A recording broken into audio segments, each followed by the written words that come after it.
Welcome to the What Really Happened radio show for the America First, Second, and Third. Here is your host, Michael Rivero. And aloha, America. Welcome to the show. It's Wednesday, May 29th, 2013, hump day, middle of the weekday, starting that long, slow glide down to Pow on a Friday, and hopefully what will be a relaxing weekend. Probably a little bit more relaxed for some, when we look at some of the news we're going to be reporting here today. The phone lines are open, 800-313-9443, 800-313-9443. Manny is sitting in our control room, twiddling the dials, keeping us out of trouble, and ready to answer the phone when you call on in. Story right here at the top. Apparently in an interview last night on HoustonFreeThinkers.com, Adam Kokesh canceled his plans for an armed march into Washington, D.C. So congratulations to everybody who was out there thinking this was a really dumb idea. And as you know, on yesterday's show, Cindy Sheehan thought it was a bad idea. Oath Keepers thought it was a bad idea. I certainly thought it was a bad idea. And as of right now, Kokesh has canceled his plans for the armed, at least that's what he said last night. We got it on video. He's canceling his plan for an armed march into Washington, D.C. on July 4th. He's still trying to encourage people to do armed marches in the state capitals, but I think the momentum and the initiative has been yanked out from under this whole situation. And again, regardless of whether Adam himself was legit or not, if this was just an attempt to bolster his publicity and build his name, the opportunity for the government to create a crisis to demonize guns and gun owners was going to be too great for them to pass up, especially with Obama dealing with Triplegate. And now that Kokesh's march is off, we can put the focus back onto Triplegate, which is what we're going to be doing here. Now, somebody put together this wonderful video called Nix Obama, and it is a video comparison of sound bites from Richard Nixon and Barack Obama in dealing with the emerging crises and scandals of their second terms, and the parallels are striking.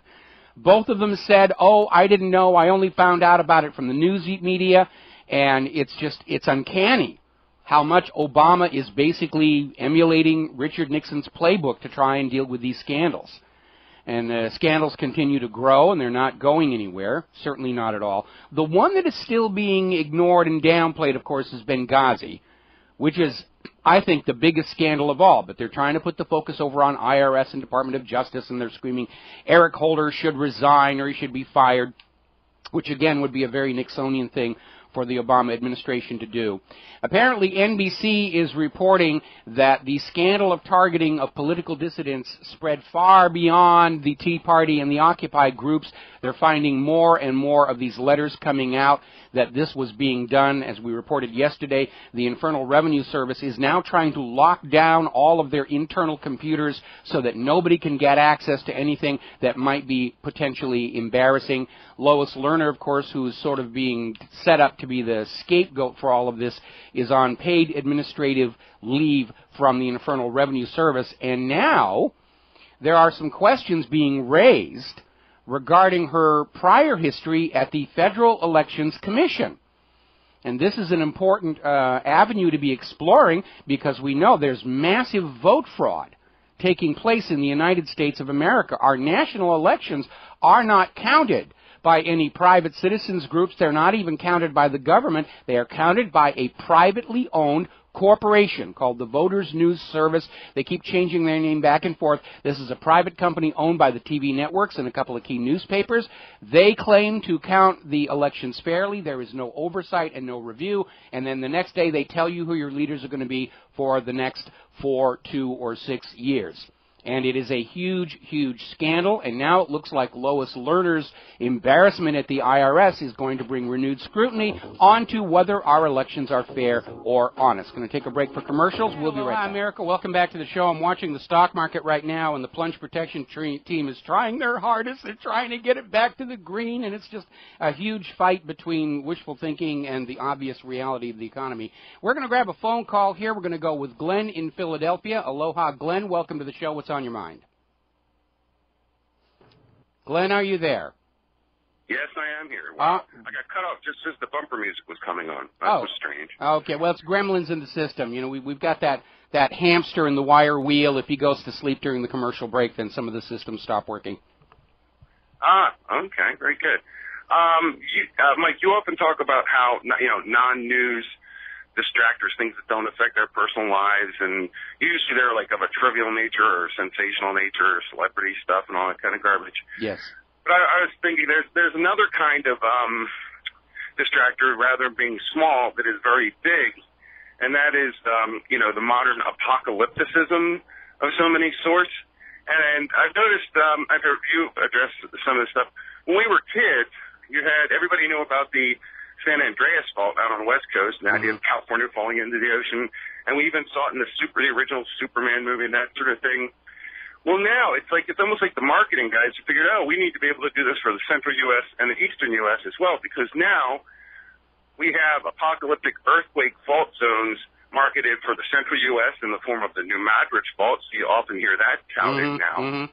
And then for the East Coast, you have the La Palma Island, Cumbre Vieja, volcano mountainside system is sliding to the sea and wipe out the whole East Coast.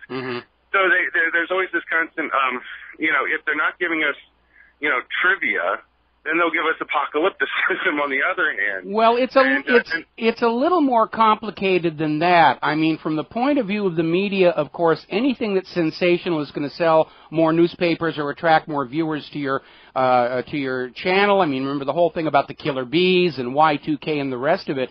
But for a lot of scientists, they have come to understand that if they write a report saying thus and such is about to happen, but no real harm will come of it, they're not going to get funding, they're not going to get media attention. And so just over time, professional, corporate scientists want to come up with something saying, I predict this horrible thing will happen, and then they get their face in the newspapers, they get name recognition, they get to get bigger grants, whether it's, again, killer bees, geological disaster, colliding asteroids, the next big pandemic that's on the way. They understand that constantly ringing the alarm bells means bigger grant money coming into their coffers. And so there's kind of, two overlapping agendas that feed into each other in this very incestuous relationship. Right. But, yeah, and it is very bizarre. But and not even them. Like this week, within 3 days, Cliff High's half-human.com webbot project thing is going to be done, with going out with a big poof, because his global coastal event is pretty much probably not going to happen. And that will be all the tap dancing and excuses as to why that's the case. Oh, you remember remember the Jehovah's Witnesses? Every few years they would predict the end of the world and God was coming, and finally they had to quit because they had so many failed predictions about that. Now they're saying it'll happen eventually. We just don't really know. And Harold Camping's whole organization fell apart a couple of years ago after that, and then the guy eventually sickened and died. But he was kicked off the board of his own organization. So I just think it's interesting whether we're being distracted with the latest hairstyle change of a starlet or the end of the world. They won't let us have moderation or remain focused on substantive matters that actually affect our day-to-day life. Well, inside the corporate media, there's this little joke that goes, if it bleeds, it leads, if it thinks, it stinks, and it betrays a very low opinion of the media-consuming audience. But absolutely, sensationalism drives the corporate media. They've become quite tabloid-esque in their presentations. And on the scientist side, again, getting their face on the Discovery Channel for something will get them a lot of money and a lot of funding, and somebody in Congress will say, we must allocate funds to deal with whatever the hue and cry and scare happens to be. By the way, I'm glad you brought it up because I wanted to make a comment real quick. Glenn, we're going to let you go here because I want to talk a little bit about something that happened last year, and I commented on it at the time, and it was this TV show, Mermaids, the Body Found, and it was this very well-produced, fictional, and I emphasize that word fictional, documentary about how these scientists think that they'd actually found proof that there really were mermaids in the ocean. It was very well done, very convincing. I remember I discovered it just changing channels on the TV, and I was looking at this, I said, is this real? And I did a little bit of digging. No, it was not real. It was completely fictional. And if you go to the Internet Movie Database and you look it up, you will see the cast, all the actors who played all these scientists in this whole thing. And they have a huge cast of visual effects people who made this whole thing work. And it was very convincing. And at the time I pointed out this would have been an appropriate program to have on the Sci-Fi Channel. But what was very alarming is this was being shown on Animal Planet, which is supposed to be an educational, factual channel. More recently, it was being shown on Discovery Channel across the whole network. And apparently, a lot of people fell for this thing. And there was even people in the corporate media who didn't realize it was a hoax, who was writing about, mermaids may really exist, and it just went viral and was a huge, huge success. And so they just recently followed it up with a new one, Mermaids, the New Evidence, which I think is running on Discovery Channel right now, where they got the same actors back talking about, their research into mermaids, and they've got all this footage from this coastal town in Israel where somebody videoed a mermaid, and the town has offered a $1 million reward for video proof of the mermaid, but this video wasn't clear enough and going back and forth. And because it's being presented, it's kind of a repeat of the Blair Witch Project, which was this fictional movie that supposedly documented the discovery of this evidence of somebody who went investigating this folk legend and got into trouble with, I guess, the Blair Witch is really what it was all about. And it was hugely successful, very inexpensively produced, and there's no question these mermaid shows are hugely successful, but they are a fraud. In fact, Wikipedia describes it as a docufiction, a pseudo-documentary, and they come out every once in a while. I remember seeing one where they were very seriously proving that the Earth really was flat, and the Earth only looks round from space because of atmospheric distortion. It was a big joke. It was out on April Fool's Day. But the danger with this show is, I'm sure, they made a lot of money off of this thing. It's hugely sensational, but it's an outright fraud, and the way it was presented and the networks on which it was presented convinced a lot of people it was absolutely real. And, of course, when you realize it is all gigantic hoax, it's going to remind you that the corporate media is going to put out these very expensively produced shows to convince you that this is real or that is real. And I shouldn't be too critical on Discovery Channel for running this, because they also run shows about chasing ghosts and hunting Bigfoot and all the rest of that, because sensationalism gets people to come on in and tune into their channel, and that's really the game of it. But it does remind you that it's all on the corporate media level. It's driven by profit and audience, and there's no law that says they have to be telling you the truth about any of these things. And again, these shows about the mermaids, they're fun to watch. They're very well done, but you do need to remember they are a complete fraud. It is a work of fiction. It would have been more appropriate to put it on the Sci-Fi Channel. I think it shows a reckless disregard for their audience that these were being broadcast on channels that purport to be educational channels. And apparently, if you go out and you look at YouTube, it just sparked this whole mermaid craze of people who are now convinced mermaids are real, and there is absolutely no evidence about it at all. And it's a very clever blend of real footage of beached whales from the sonar and some real scientific phenomenon like the bloop signal. That's a real thing. You can go out and find that on the web. But the rest of it is just carefully crafted fiction around a few scant pieces of evidence that can be interpreted multiple ways. And it is a reminder to us all that you ought to take everything coming out of the corporate media with a huge, huge grain of salt. Somebody may be serving an agenda, they may be selling you a product, or they just may be having a lot of fun and hoping to make a lot of money with a very sensational story here. So anyway, I wanted to mention that because I had commented on this a year ago when the first of the two shows came out, that I thought it was very, that the corporate media was actually damaging itself. Animal Planet was damaging itself, having this work of fiction being presented as a real documentary that they'd found proof of mermaids. And it is, again, go ahead and watch it. It's a lot of fun. It is very well made. It's very, very slick. They had a really good budget, and their artists did a really good job, but it is a fake.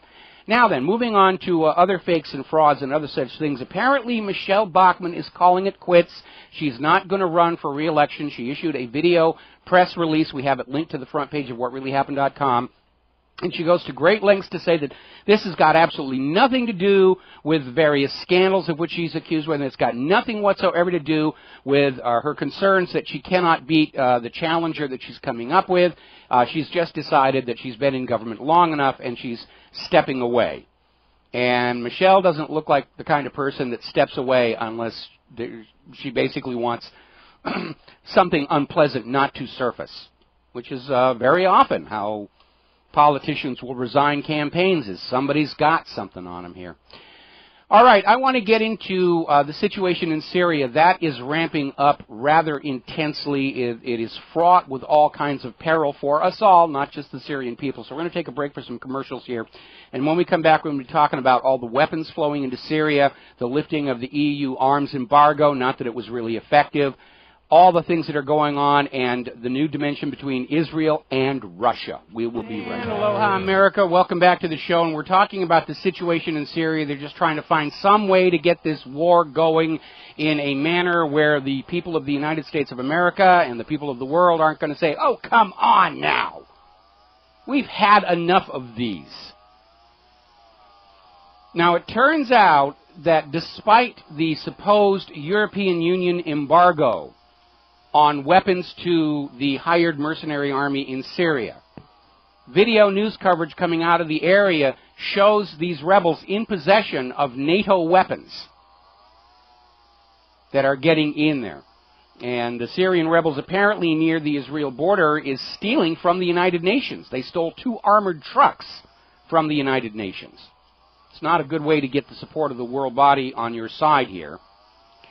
Now, as we all know, John McCain went to Turkey and snuck across the border into Syria, where he's holding some kind of a confab with the hired mercenary army, many of whom are Al-Qaeda.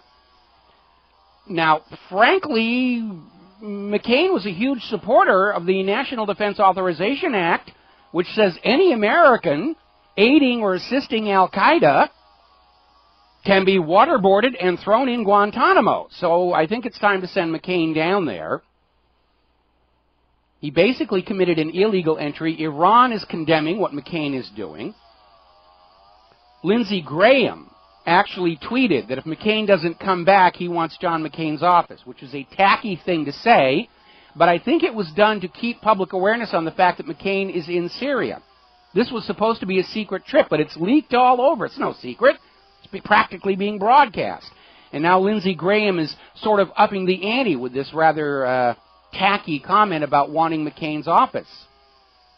So what I think is going on here is McCain is grandstanding. He may not accomplish anything of any tangible result. He's over there to get headlines, and that tells us he's considering taking another shot at the White House in 2016, going up against Hillary or Biden, depending upon how the Benghazi scandal breaks loose. Meanwhile, the United States is preparing plans for a no-fly zone over Syria, which already exists much, in fact, because of those Patriot batteries set up along 2 borders of Syria, which already allow the U.S. to interdict aircraft over most of the Syrian airspace. But now they're going to make it official. We've got a no-fly zone here, which is always a prelude to an invasion. Now, Russia has deployed a major radar system to Armenia in order to detect and, if necessary, guide interdiction efforts on a U.S.-Israel strike on Iran from the north. Russia is sending a very clear message here that our government just doesn't want to hear. Maybe they're taking too many of those SSRIs, and they still think the world operates the way they imagine and believe it does. And they seem to show a tremendous disconnect for what's going on out in the real world here. But Russia is already getting ready to basically move to protect Iran. They're trying to basically talk everybody out of any more escalations here. Putin is the only adult in the room when it comes to world leaders right now. Everybody else is acting like spoiled children, especially in Israel. Now, Israel is now warning that if Russia tries to send these S-300 missile systems to Syria, and they're going to have to send them by ship, they're too heavy to deploy by cargo plane. I don't know, maybe that Condor could take them one at a time. But what Israel is saying, they will subject any Russian transport ships in the Mediterranean to attack, including a potential ballistic missile attack. Moshe Yaalon is out there saying, we know what to do if Syria gets the S-300 from Russia here. Sure, Elon. Send Israeli warplanes to bomb an air defense system specifically designed and deployed to shoot down Israeli warplanes. That's going to prove extremely colorful. But they're making all this belligerent talk here. The defense minister is threatening to attack the Russian ships in international waters in the Mediterranean. And I'd like to remind Israel of something they're probably not thinking about right now. We are not talking about a humanitarian aid flotilla with ships full of coloring books and crayons and medical supplies. We're talking about Russian warships with escorts who are capable of fighting back. Of course, Israel doesn't mind if they get into war with Russia. They'll just stand back and say, hey, you Americans, come fight the Russians for us. Sort of goad both sides on until Russia and the United States destroy each other in a mutual nuclear exchange. And then Israel say, we're a nuclear power, we control the Middle East oil, and we control the world through the oil. Israel would love it if the United States and Russia gets into a war with each other. It would be absolutely wonderful from their point of view. We're going to take a break for some commercials. Join us on the air, and we will be right back. Aloha, America. Welcome back to the show here. Now, Avigdor Lieberman is over there in Israel screaming that Iran has a nuclear bomb, Syria has chemical weapons, Hezbollah has rockets. The Axis, that's how he's describing them now. They've crossed all the red lines. It's time for war. We've got to go full metal to the pedal. Rock and roll, full tilt, boogie afterburner into destruction on all of these other countries here. Of course, what's going on is Avigdor Lieberman is in the middle of his trial for corruption. He's looking at serious, serious jail time. And so he's going to be out there pushing for a war because he wants everybody to forget all about the political corruption. The same way that Obama is pushing to escalate the wars because he wants everybody to forget about Triplegate. That's how politicians work. You get into trouble you can't get out of, start a war someplace. That'll distract them. They're all morons out there in the voting, tax-paying public. We can bamboozle them anytime we want. Well, that doesn't work anymore here in the age of the Internet, which is, of course, why Obama's out there hemming and hawing about, well, the Internet is the cause of all these problems. And the subtext of that is, we can't lie to them anymore. If we can't lie, how do we rule? How do we control them? That's what he's really saying there. Interesting article came out of Press TV basically saying the U.S. government fears its own population, and they do. We'll be talking about that a little bit more when I recap on the Kokesh announcement from last night here.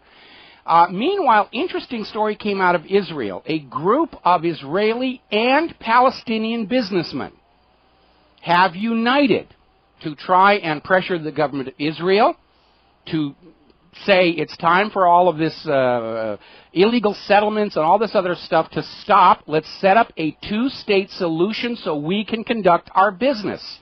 Peace through commerce, peace through trade.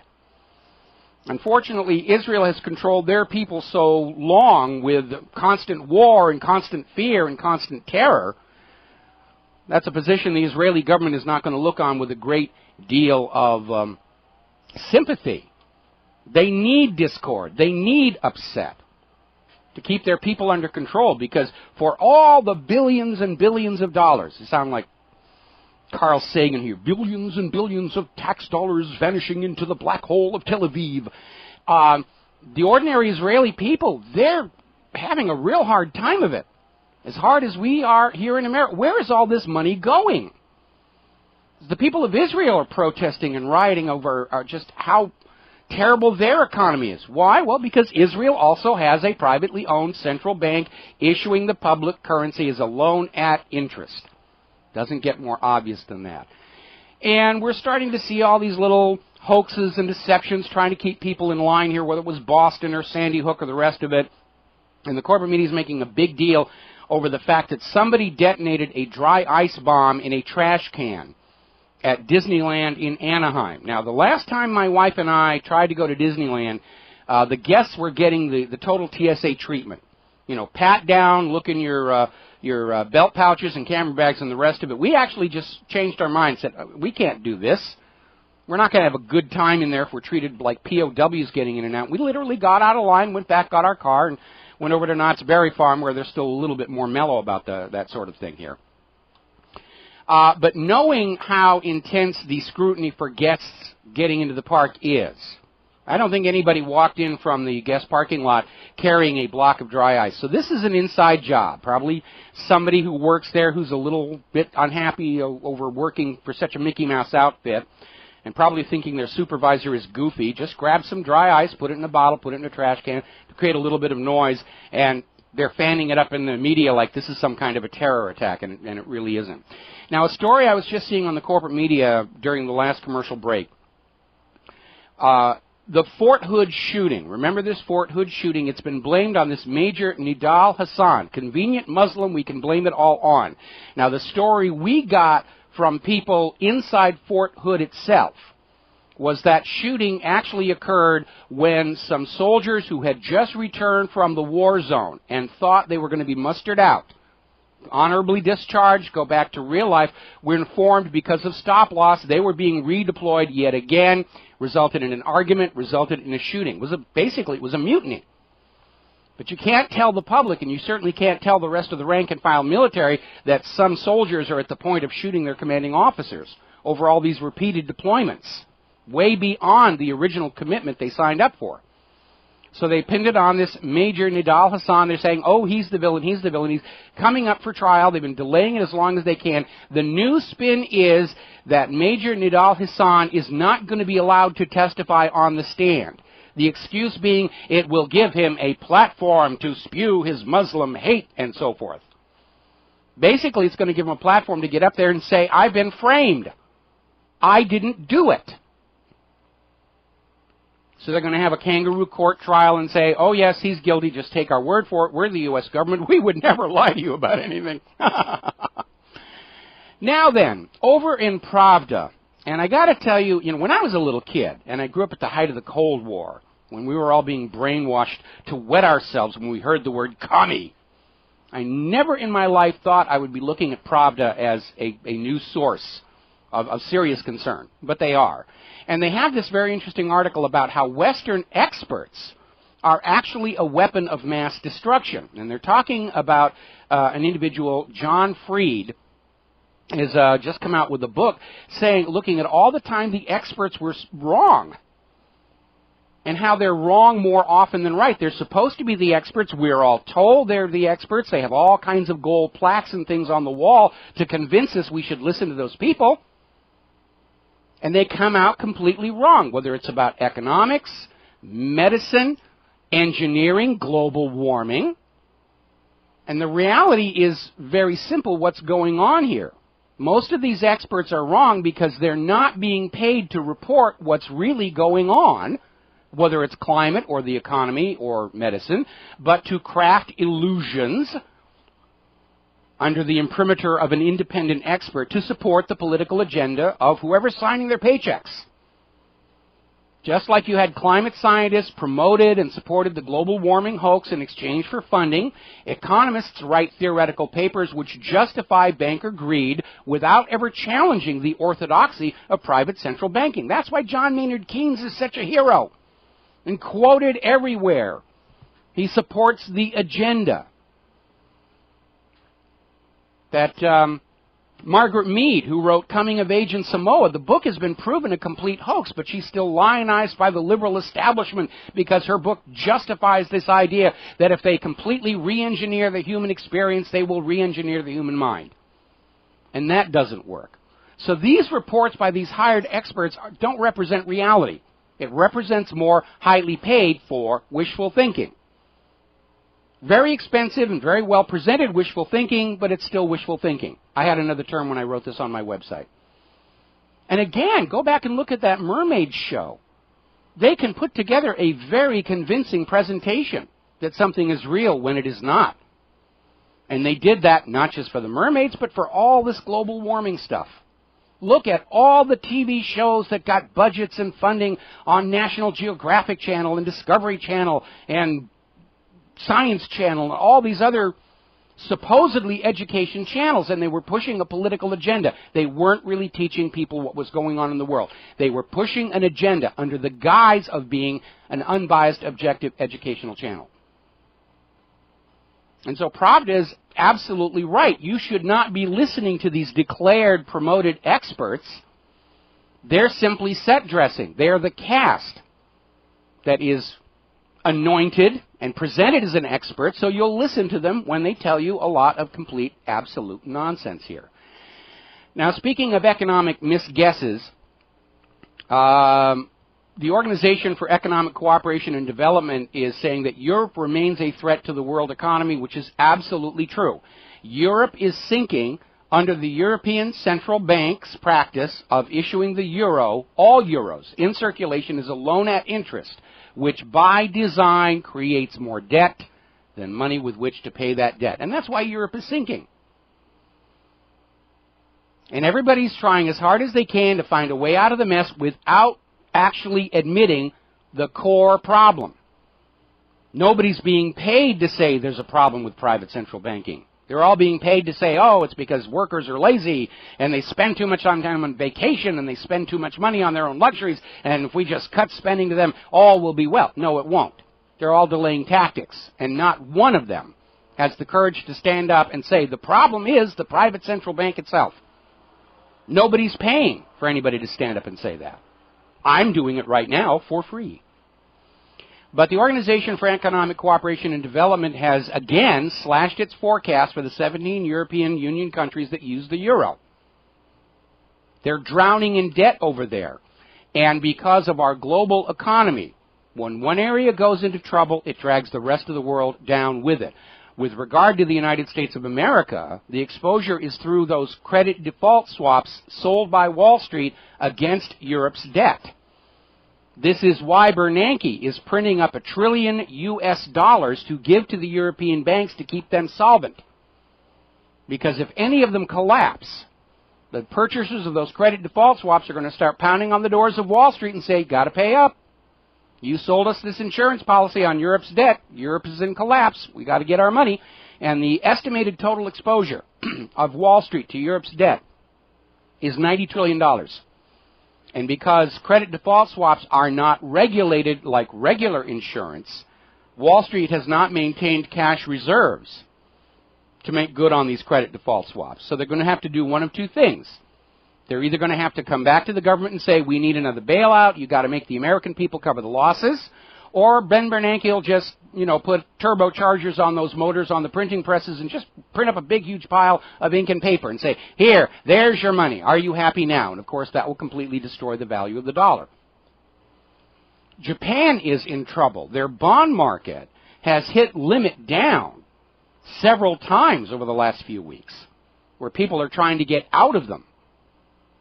And that's going to come here to the United States of America because investors are starting to understand there is a Treasury bond bubble in the United States of America. More Treasury bonds have been issued than there are Americans able to make good on those. Because those Treasury bonds are backed by your future slave labor.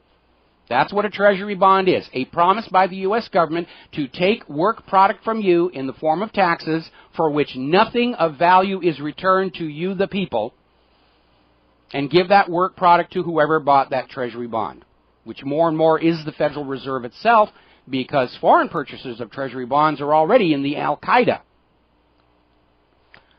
Over in Spain, their Bankia is in serious trouble. They tried to do a second stock offering. It absolutely cratered. A lot of people angry over there. In fact, there was a police officer stabbed one of the bankers who sold him some shares in Bankia. And a lot of the investors in Bankia, they're absolutely clobbered by this decline. Now, I want to talk a little bit about gold, because it's becoming obvious to everybody that something very underhanded is going on there. The Singapore and Indian gold brokers are sold out of physical metal. Shanghai still has physical. Their volume of physical trade has surged 55%. Everybody's buying, and the problem is nobody is selling. They all understand you got to hang on to it now. And because so many institutions are working so hard to keep gold prices down, this is your opportunity. Go over to Republic Trading Group. Get yourself around. Get yourself a coin. Every little tiny bit is going to be wealth preservation. I don't look at gold as an investment. Some people do. But it preserves wealth, because as the dollar declines in value, that gold does not. the Belgian central bank has now admitted 10% of their gold reserves that are supposed to be in their vaults are out on loan to somebody. And it's kind of a little double shuffle that they do there, because when a central bank loans or leases their physical gold out, they still show it on their inventory as in their possession. Yes, we have 100 tons of gold. Some of it's, out loaned, but we'll get it back somewhere. But they may not be able to do that because of all these gold future contracts that are being put out there to keep the price of gold down. And now the majors are beginning to ask some important questions. Over at Forbes, they had a story. Somebody's messing with the gold market. Gee, Forbes, you think? And Forbes is basically going on there looking at the physical trade and the paper trade, and basically saying that the paper trade is committing to deliver gold that just simply does not exist. And they're now pointing the finger of machinations at the U.S. government for taking the gold that belongs to the American people and putting it onto the market to cover the gold futures contracts. The U.S. government is taking your gold. It's your property.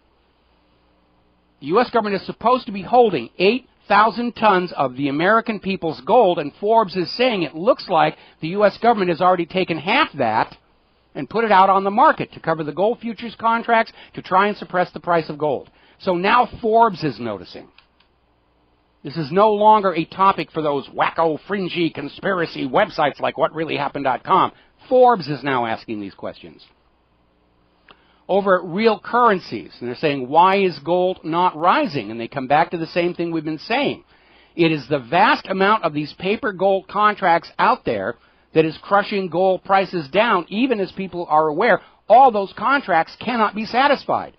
And we've been seeing over the last few weeks how all these brokerages and investment firms that trade in physical gold and these gold futures contracts, as the contracts come due, they're having to sell for the cash equivalent, which really doesn't make a lot of sense. When somebody buys a futures gold contract, they want the gold.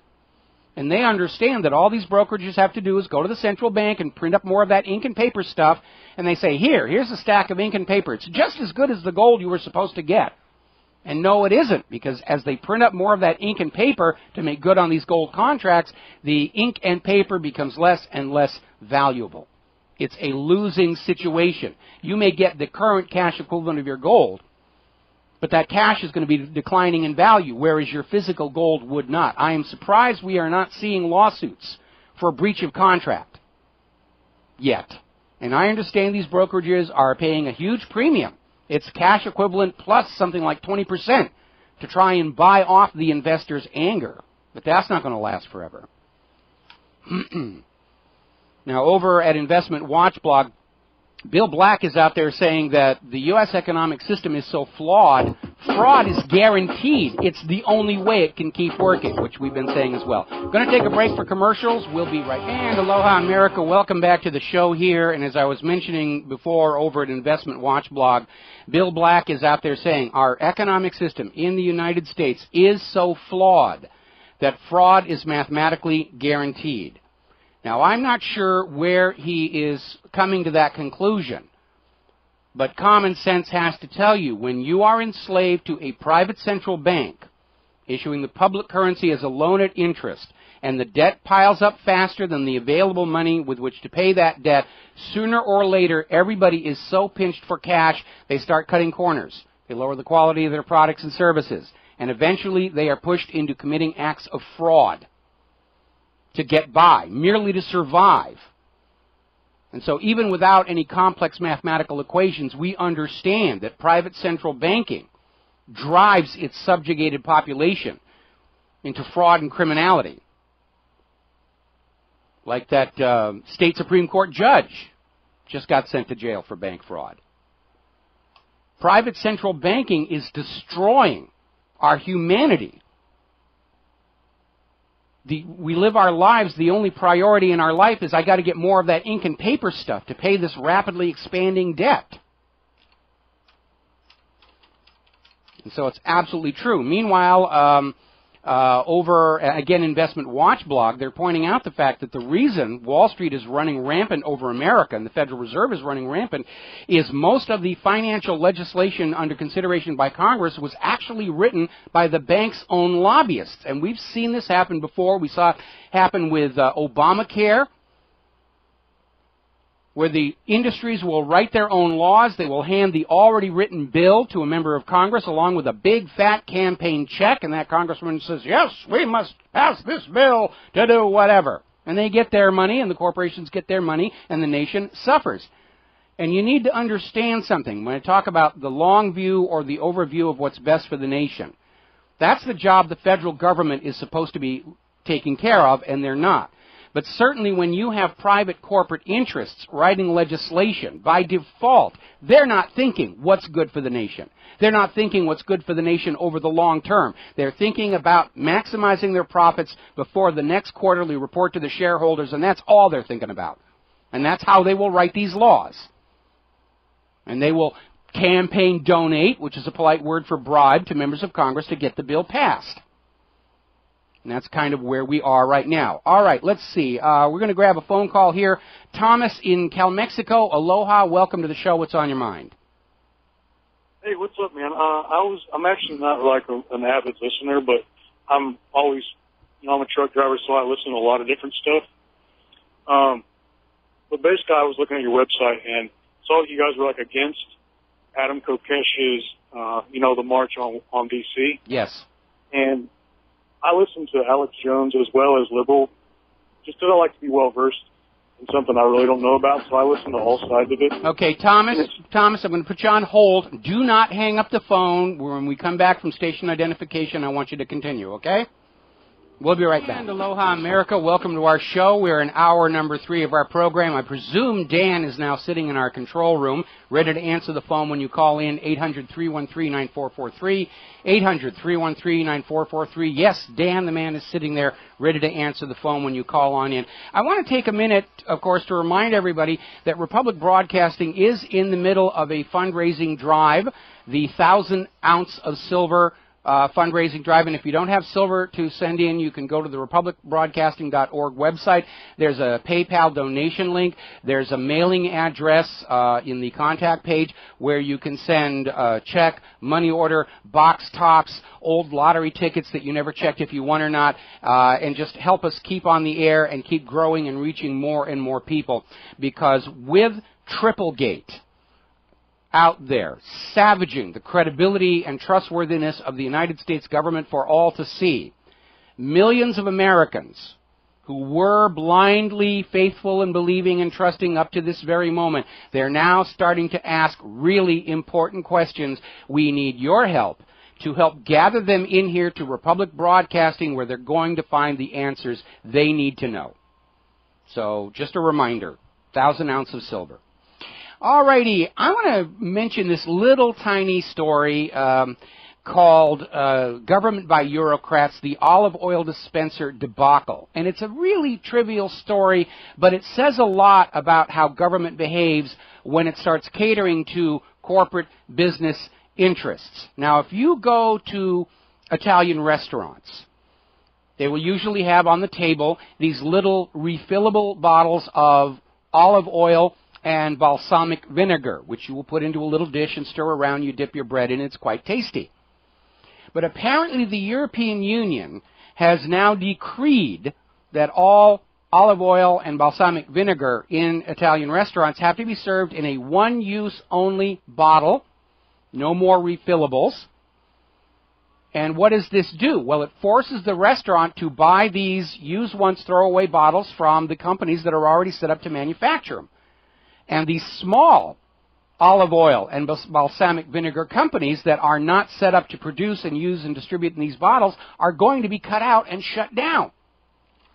And we see this all over the place, where government is outlawing things that you can make and use for yourself or produce easily to constrain you to go and buy things produced by large corporations to maximize their profits. We're seeing how government is coming down on small, organic, natural farmers. They're trying to drive them out of business, claiming that they can't guarantee the food is healthy, and they're forcing Monsanto's demon creations on us all. And it's not about science, and it's not about what's healthy for the consumer. It's all about propping up these giant corporations who are very generous campaign donors. And remember, the United States Congress is the finest government money can buy. And right now, these big corporations, they've got all the money, and we're seeing the effects of it. This is fascism, when government and financial interests are aligned together against the ordinary people. Seeing another story over in New York. Just as we hit the summer season, the Department of Consumer Affairs in New York has sent notice to New York restaurants telling them they're not going to be allowed to have their little sidewalk seating areas unless they jump through a bunch of hoops. And the reason being that this will, of course, limit their business, and people who can't get a seat at their small neighborhood restaurant because the outside seating has now been shut down are going to go to the big corporate chain restaurants that have a lot more room. It's just another way of crushing down small businesses to favor the large corporations. We're going to take another break for commercials. Back with some phone calls after these words from our America. Welcome back to the show. And speaking of New York, coming out of that story about how you've got to close your sidewalk seating to throw the business to the big restaurant corporations. Apparently, the New York City Parks Department is under fire because they pressured female temporary part-time workers to strip and do pole dances at an agency holiday party in exchange for more permanent jobs. That's the deal in this current economy. People who've got the jobs to hand out, they feel they can take advantage of it. So these girls had gone to work part-time for the New York City Parks Department, and they were told that if they would get up and do a nude pole dance at this party, that they would get a more permanent job. Those New Yorkers, what can I tell you? We're going to go to the phones here. Jonathan in Minnesota, thank you for waiting. Aloha, what's on your mind? Aloha, Michael. How are you? I was just curious your thoughts a little deeper on, let's say the financial collapse happens, whatever exactly that is, and we would go back to a public currency. I'm curious your thoughts more on details. Is that going specifically back to like precious metals, gold and silver based, or could you expand on that more as far as where you think the best direction is to go with that, I guess? Well, I think what we'll see in the immediate aftermath of a collapse is that local communities will simply issue their own currency and medium of exchange. There's going to be a lot of bartering. I suggest strongly that people acquire what is called junk silver. These are the pre-1965 U.S. coins that are made of silver and copper and nickel, and simply use them at their face value. You don't need to do any conversions in your head, and those will be useful as units of exchange to get commerce going. Then as larger government entities start getting their act together, we'll go back to a government-issued currency that is spent into circulation to get the government what it needs, flows through commerce without accruing any interest, and then is taxed back at the end of the cycle in the same amount to balance the books. That is public currency as a public utility. And it could be based on precious metals. I'm not sure I would go that route because we're already seeing the same money junkies whose paper currency destroyed the global economy. They're buying up the gold and silver as hard as they can. I think if we wanted a currency that was based on a unit of value, that we would either base it on an hour of labor. That worked for Germany when they got rid of their private central bank, turned Germany's economy around. It was called the German miracle, which is why all the other bankers tried to set up a global boycott of Germany to crush it out of existence. I still think the idea of a unit of energy as a basis for a currency. We talk about the electro, where the unit of currency is a kilowatt hour, which would not only give it a value base, but you've got a commodity that is universally recognized as being of value, and it can be created in abundant enough supply to guarantee abundant currency to everybody in society. Cannot be monopolized, cannot be manipulated the way gold and silver can be.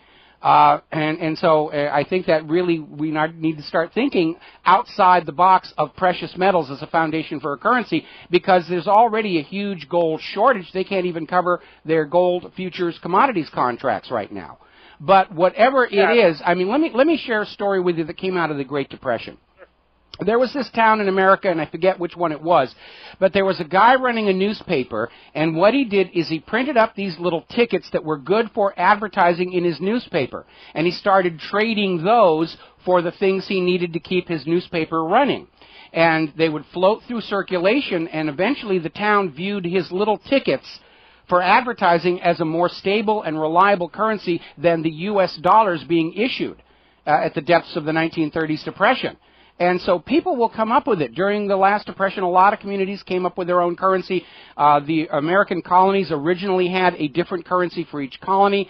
During the Civil War, as the Confederacy collapsed, the individual towns started issuing their own currency. We know from history it can work, and it will get people through this crisis. But above all, we need to remember that the purpose of the public currency is to be a public utility, to serve the public, to serve commerce, to serve the people and the community itself, not be another privatized money-making venture for the money junkies.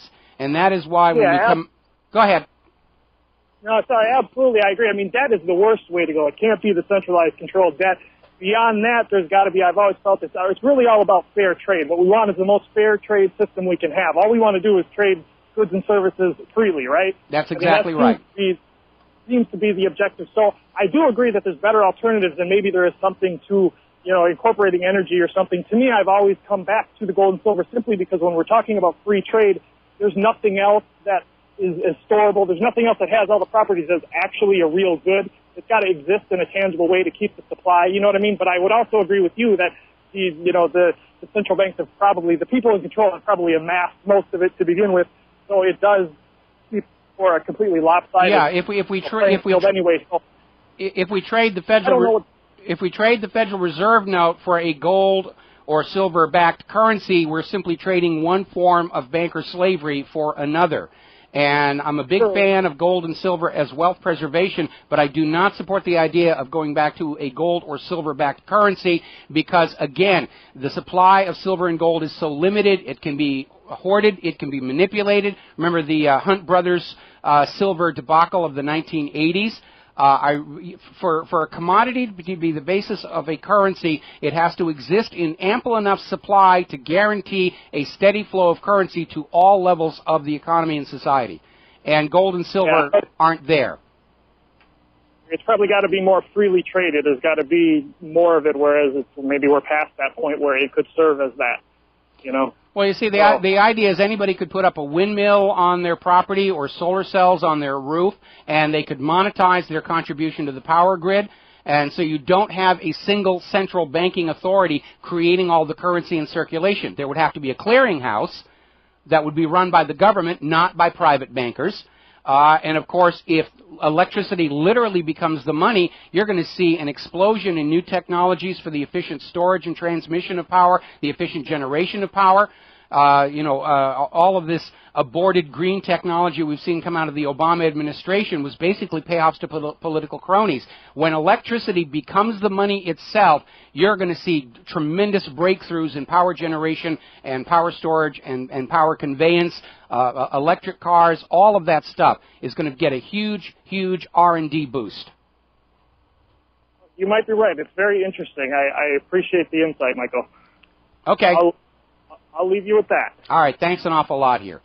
Now, getting back to the money junkies here, there is bizarrely enough, this is reported over in the British press, where Starbucks managers, the bosses, who are on salaries and are well paid compared to the servers right there at the counter making your latte, they are literally going to court claiming that they should get a share of the money left in the tip jars by customers.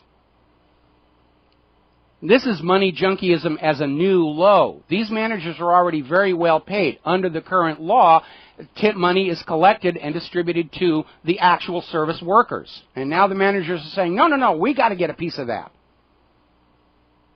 We're already in a country right now where there are some restaurants and service places that will literally deduct the amount of tips from the payroll for the service people, to actually take them below minimum wage, saying, well, we don't have to pay you minimum wage when you add in the tips, you're there. and the tips are considered taxable income. I don't know about you, and I'm not in a position to do this, but if I can, I over-tip, because I know those people aren't making a heck of a lot of money.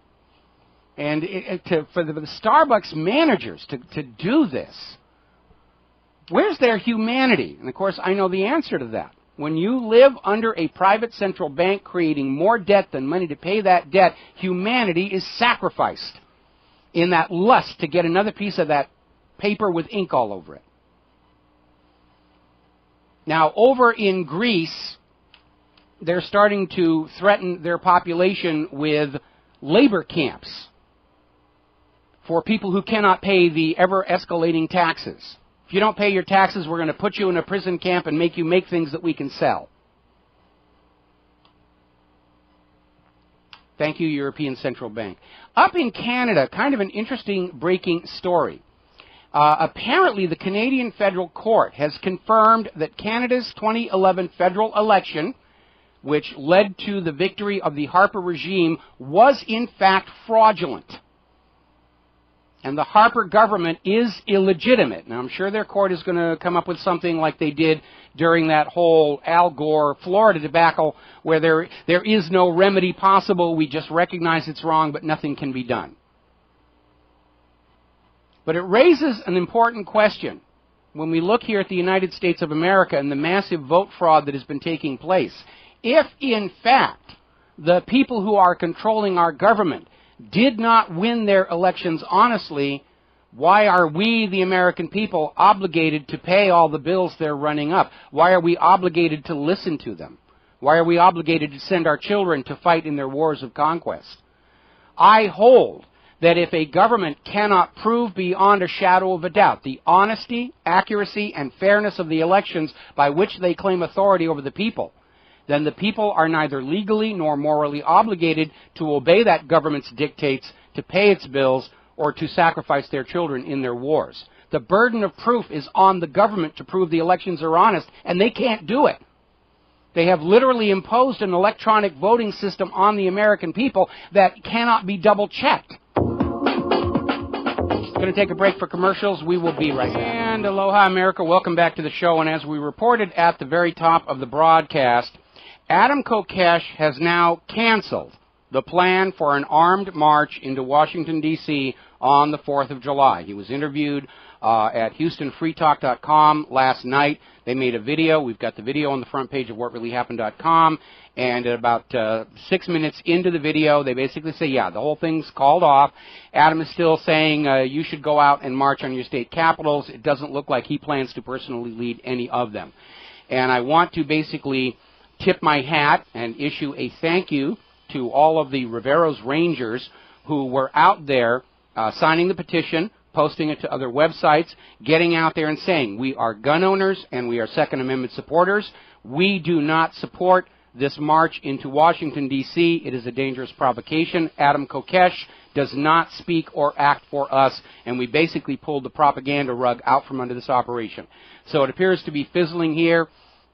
We know the U.S. government is desperate for somebody to act like they're a violent revolution in this country so they can declare martial law and keep control that way. We know that Obama himself personally is desperate for any kind of a distraction from Triplegate. Apparently, Holder is now accused of perjury before Congress.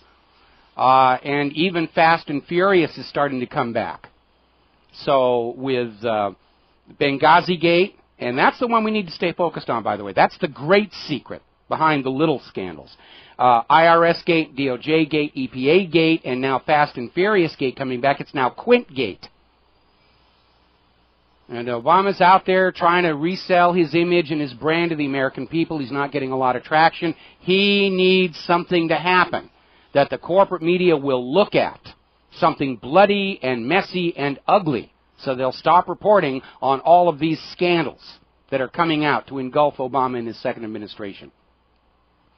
Now, getting on to the issue of guns and gun rights, apparently an unseen aspect in terms of American gun ownership are those people who are buying parts for guns and assembling their guns themselves. Apparently, it's a growing phenomenon across the country where they have gun-building parties, where they'll get a parts kit, and they'll get some sheet metal, and they'll share the tools to basically fabricate the few missing pieces. We talked about that reporter for Mother Jones who put together an AR-57 from a parts kit. It's 100% legal to do that.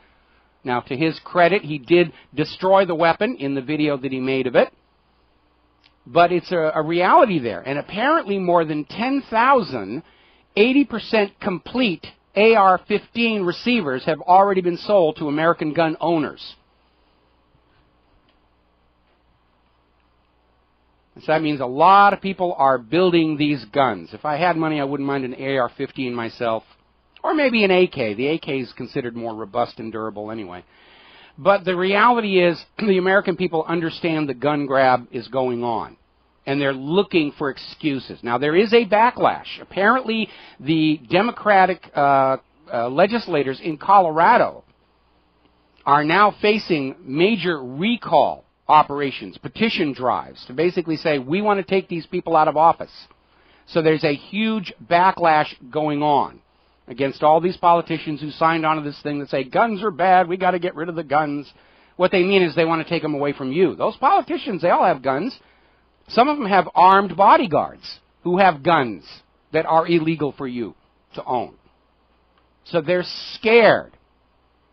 And I know they were going to use this Kokesh March as the centerpiece of another push for the anti-gun agenda. Well, they're not going to get that. What else are they going to come up with? A bunch of new concocted mass shootings across the country? We'll find out after the fact that the shooters were all on these prescription antidepressants, these SSRIs. Been a couple more murders that have been ascribed to those things as well. Real insane stuff there. And you need to remember, 10% of the American people are on SSRIs, which means at least 10%, if not more, of our police force and our government are on SSRIs. And that would go a long way to explaining some of the really bad decision-making we're seeing coming out of our government and our police forces. Iowa just had their coldest spring on record. Coldest spring since they began keeping records. And it's another reminder that this whole global warming hoax was exactly that. Apparently, Oxford professor Miles Allen is trying to backpedal. They're trying to find some way they can back off and say, yeah, we were completely wrong, but I was right all along. They're now starting to blame, well, maybe the models that we relied on from these other people are fraudulent. The fingers are starting to point. Very obviously, this global warming situation was a hoax for political... Remember, killer bees, Y2K, all of the stuff that gets put out there. And all of these scientists and institutions and even TV channels who signed on to this in exchange for generous funding, now they're trying to salvage their reputation. And I'd say it's too late. Scientific method is a good guide for figuring out what's going on in the world, but individual scientists are just as corruptible as individual politicians and individual clergy. We're going to take a break for commercials. Join us on the air. We'll be right back. Aloha, America. Welcome back to the show. Still talking about the economy, and we are getting word over at BillMoyers.com that the Democrats in Congress are going to accept even more cuts in the food stamp program. This at a time when the U.S. government is openly advertising for illegal immigrants to come across the border and get on food stamps. And the problem we have right now is the individual allocation to families in food stamps doesn't get them all the way through the month. Certainly out here on the island of Oahu, this is part of the local food programs my wife and I are involved in. The food stamp money runs out in week number 3, and with more cuts, it's basically going to run out in the middle of the month. So they're cutting food stamps to legal American citizens so they can go on out and dangle food stamps in front of the illegal immigrants. Another very alarming story. This is from truthout.org. Senate Republicans are trying to destroy the Consumer Financial Protection Bureau. This is the government agency that is supposed to oversee and rein in abusive lending practices, financial fraud on a wide variety of areas. They want it to go away. Wall Street wants it to be open season on the American citizen, the American wallet, and no bag limit. I'm watching the stock market. The PPT is trying very hard to get the numbers into the green by the close of the market. They may get close. I don't know that they're going to make it. But that's what they're trying to do here. Now, we ran an article on whatreallyhappened.com yesterday. 40 frightening facts on the fall of the U.S. economy. And I'm going to read you a few of them, but you need to go back and read the original article here. Back in 1980, the U.S. national debt was less than $1 trillion. Today, it is approaching $17 trillion, and that does not include all kinds of unfunded mandates that are out there. And something the U.S. federal government has been doing, as they collect all that tax money from the American people, they send back less and less to the states. This is forcing the states to have to borrow to cover their budget shortfalls, and it's a very covert, clever way of transferring federal government debt onto the states to spread it around to conceal the scale of the problem. Now, I remember back in the 1990s, there was a movement in the United States of America called the Ultimatum Resolution. And it failed to get the necessary number of state legislatures to sign on to it. But it would have simply said that when the national debt crosses $6 trillion. When the national debt crosses $6 trillion, the federal government is dissolved. And they were not able to pass that one. During Obama's first term, the federal government accumulated more debt than it did under the first 42 U.S. presidents combined. The U.S. national debt is now more than 23 times larger than it was when Jimmy Carter became president. Let's see. Back in 1970, the total amount of debt in the United States, government plus business debt plus consumer debt, was less than $2 trillion. Today, it's over $56 trillion. Why? Because we have a private central banking system that loans all the currency at interest, a system that always produces more debt than money to pay that debt. And that's why we're in this mess. Let's see. The United States has fallen in the global economic competitiveness rankings for 4 years in a row. The United States was the best place in the world to be born into back in 1988. Today, it's tied for 16th place. More than 56,000 manufacturing companies in the United States have been permanently shut down since 2001. We're losing our manufacturing. Wall Street has as an article of faith that if they just take money and shake it back and forth, it'll magically grow. And it doesn't. They're just squabbling with each other over the wealth that's left in the nation. And the total wealth is very much in decline. We're going to grab a phone call here. Kyle in Pennsylvania. Aloha, Kyle. Welcome to the show. What's on your mind? Hey, Mike. Well, I wanted to double back and talk about the food stamp project to begin with, the food stamp program. That is not, that program is not there to help Americans. That program is there to keep soup lines off the street. It is simply to keep people at a level where they will not openly revolt and openly see. And if they still have some level of food in their stomach, they still have a light on in the house, and they can still fill their glass with fluoride-filled tap water. For Americans, that seems to be the new okay, the new normal. And well, you're absolutely right, but not just by keeping the visible soup lines off the street here, but by keeping Americans dependent on the government. And that's the real purpose of the food stamp program and all of these programs where the government takes your money, then they'll give it back to you as long as you behave yourself. It's all about maintaining control over the population.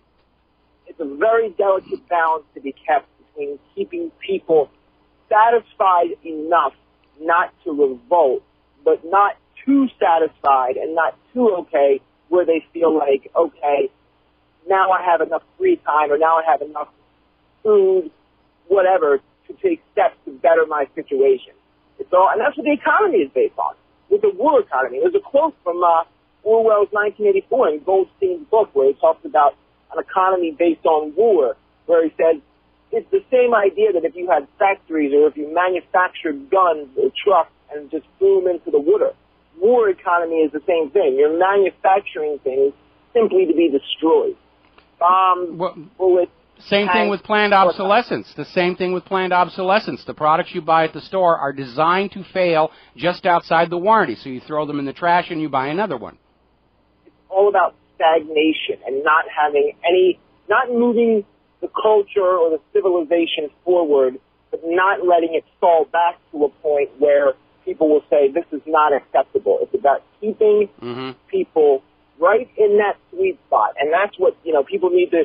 It can't go on this way. I mean, you and I both know that the amount of money that we're in debt, the amount of money that we're printing, the value that it's constantly losing, eventually this all comes to a head. So, you know, it's a very, very delicate balance that will not last. And what happens after it stops lasting is the real question. Where do we go from there? Well, that's why I say that we should really be thinking seriously about what kind of a country and, more importantly, what kind of an economy we want to have here when the current system collapses and we have an opportunity to build a new one. And we talk a lot about the blueprint for the new America, and we're talking about, you know, no more private central banking. We go back to the public currency handled as a public utility, not as a privatized money-making venture for a bunch of bankers whose only contribution to the system is printing presses and paper and ink. And we need to start thinking about that now, because following a collapse, there's going to be no end of carpetbaggers, including those working for the bankers, trying to set the same system up all over again. And we need to resolve, as the American people, that the first person who comes along and says we need a new private central bank to make everything okay, we take that carpetbagger, we give him a good coat of tar and feathers, then we hang, draw, quarter, burn, and have his ashes pissed on by a rabid dog. Well, and as good as a piece of paper as the Constitution was, and as great as men as the Founding Fathers were, there was still Alexander Hamilton. And the Constitution obviously wasn't good enough to prevent us from getting to where we are today. So I absolutely agree.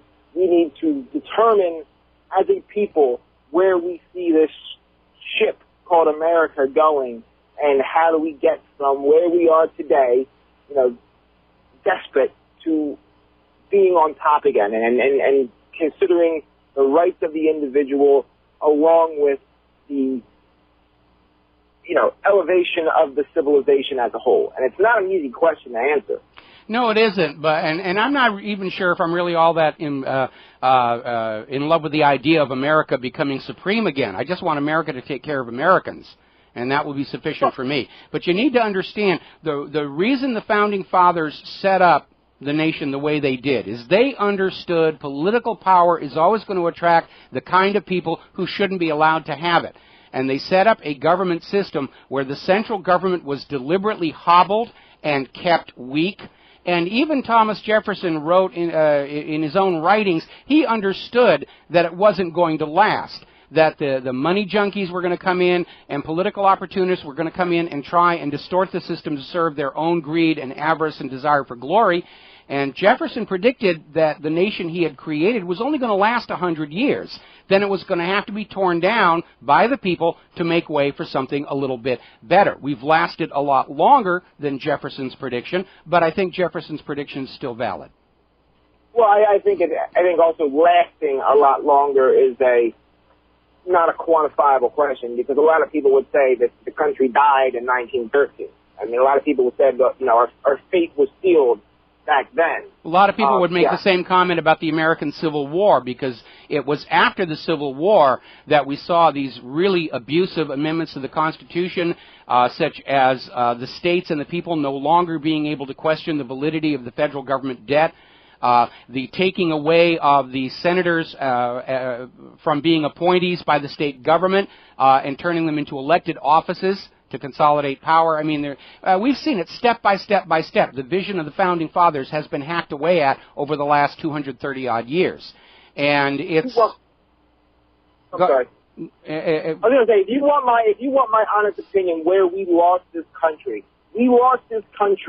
when somehow those in government, congressmen, senators, presidents, cabinet members, somehow became better, smarter than the people out there in the farms, in the factories, living the day-to-day life. Because that seems to be the mentality that people have today.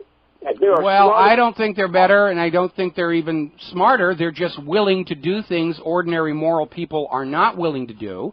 And, you know, unfortunately, corruption does pay well. But they were supposed to be civil servants, not civil masters. And we need to get back to that model. Well, if you're going to run a health care program that applies to every American in the country, then guess what? Congress and the senators need to be on that program. Well, they can't write exemptions for themselves. They can't. It's a violation of the Equal Protection Clause of the Constitution. Yeah, well, they did. No, I know they did, and we know they're wrong to do it. Absolutely. But, I mean, that's when you come to the point where, like I said, it seems to me that there seems to be this feeling in America now, not by you or I, or probably 99% of your listeners, but there seems to be an idea that those in government know what's better for us than we do, and that is more false than any other statement. And no, the people in government know what's best for themselves, and that's what drives their thinking. That's why we got TARP. It's unconstitutional because the TARP bill actually began in the Senate, and the Constitution says revenue measures must originate in the House of Representatives, and they voted it through in the Senate. They arm-twisted the House to approve it because all of those Congress critters were thinking about their own personal investment portfolios that were invested in those Wall Street firms that got caught when the mortgage-backed security fraud exploded. And so Congress voted to protect their own wealth on the backs of the American people. That's how blatant it is. More phone calls were registered to Congress and the Senate and government over not wanting the bailout and TARP than anything else in the history of the country. Well, the problem is when you've got a country with massive vote fraud like we do, members of Congress don't listen to phone calls and faxes and email any longer. Maybe they will during an election year, but the rest of the time they don't have to. Back when we had honest elections, a member of Congress would look out his window, he'd see protest signs, he'd see petitions, and he'd realize everybody holding a sign and every signature on that petition was a vote for his challenger in the next election. Now they don't think that any longer. They just have to make sure that they're in good graces with the people counting the vote, and they will continue on in their positions of power. And the people counting the vote are thinking about their corporate masters, because remember, the elections are counted by a privately owned company. Not by the government, not by the American people. It's counted by a privately owned company with no oversight, and that privately owned company serves the interest of its corporate masters. Okay? 50 years ago, yeah. And furthermore, if you were a senator or a congressman 150 years ago, you went and you did your 6 or 8 weeks in Washington, and then you returned home to your constituents, and you lived amongst them. You experienced their problems. You experienced what was going on in their community, and then so a vote for your constituents was a vote for your own self. Now, if you're voted in the Congress or Senate or whatever, you live in Washington. That is where you are stationed, and you don't have that connection. And your money's in Wall Street. Your homeland. And your money's in Wall Street. Yeah. When the nation was started, being a federal legislator was a part-time honorary position. You didn't get paid a lot of money for it. You were expected to have other livelihoods. Paul Revere was a silversmith.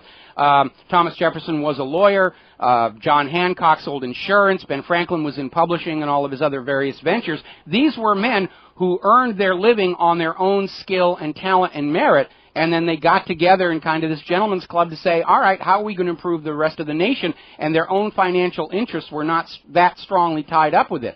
But now we have this permanent ruling class of permanent politicians, many of whom have never done anything else in their life. And if they were not politicians, they would probably have to be working down at the fast food restaurants for minimum wage, which might actually help their outlook.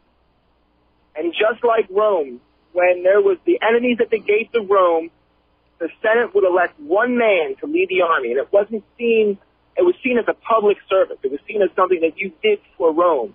And the last man to be elected, his name was Caesar. Yes. And it's eventually all power corrupts. But just like you said with Jefferson, this is just the natural progression of power, and it needs to be reset.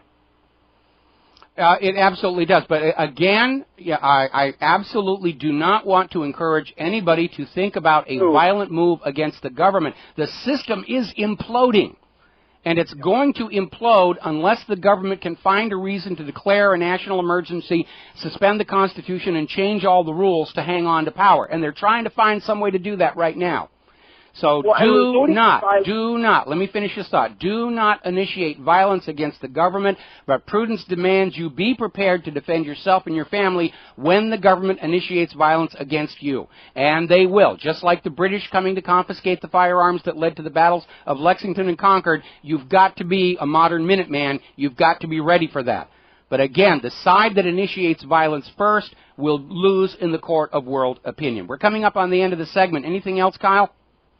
Yeah, I just want to say, resorting to violence is an admittance that your ideals have failed. Good point. All right. Thanks an awful lot for the call. We're going to let you go here, Kyle. We've got to take another commercial break. Back with more phone calls after these words from our sponsor. Aloha, America. Welcome back to the show. We're going to take another phone call here. Jeff in North Carolina. Aloha, Jeff. Welcome to the show. What's on your mind? Well, a lot of things that come to mind. I'm having issues as anybody else is having issues, but I'm hearing a lot of talk through the banking structure, the job market, the housing market, the auto market, and everything else.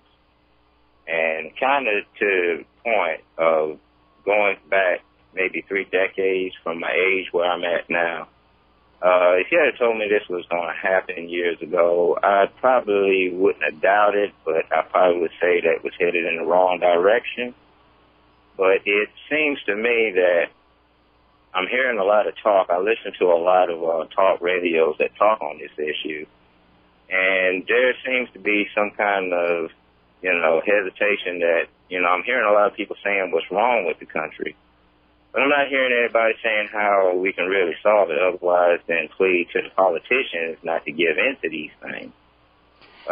Well, we're not going to solve it. We're way past the point where the situation could have been turned around and guided back to the constitutional republic. We're just going to have to patiently wait for the current regime to collapse and fall. And again, the model I use is the former Soviet Union. When it finally collapsed, there was no bloody revolution in the streets. The people did not rise up.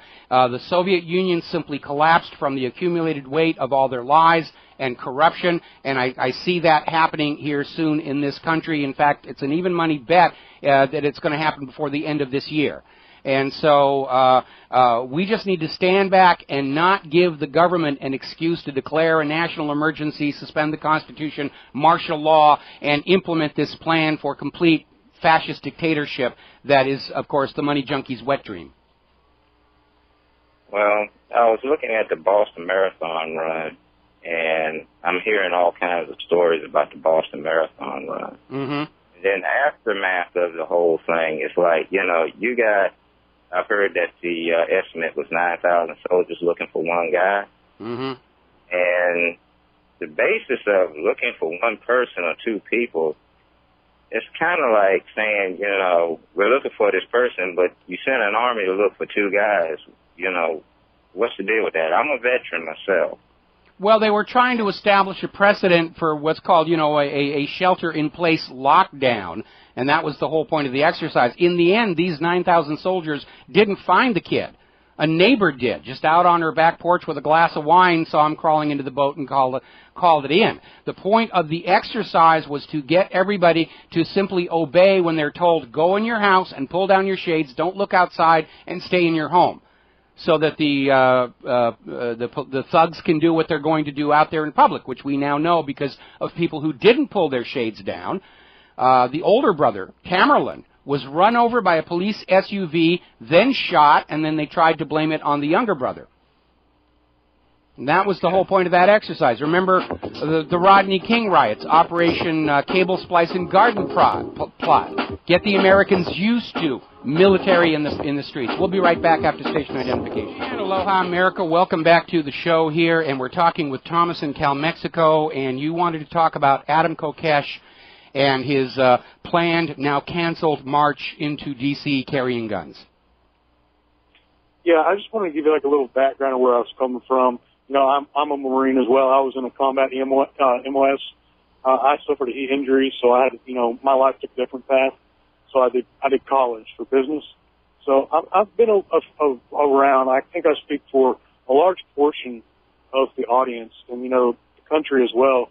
Not the majority by any means, but, a large portion would agree with my viewpoint on it. So I guess what I'm getting at is, at first when I heard, of the march, I was like, that doesn't sound like a good idea. Mm-hmm. Like, I kind of agree with you guys, and you have a good, strong, solid points. But that's when I don't want to use an expletive, but like the male side of you, when you're a young fighting man, and you know what's going on, you have an idea of what's going on. He has actually drawn a line in the sand, is what he's essentially done. And even if it's not for gun rights, I think the good thing that could come from it, I don't think it's a good idea still, but he is being a man and standing up for his beliefs.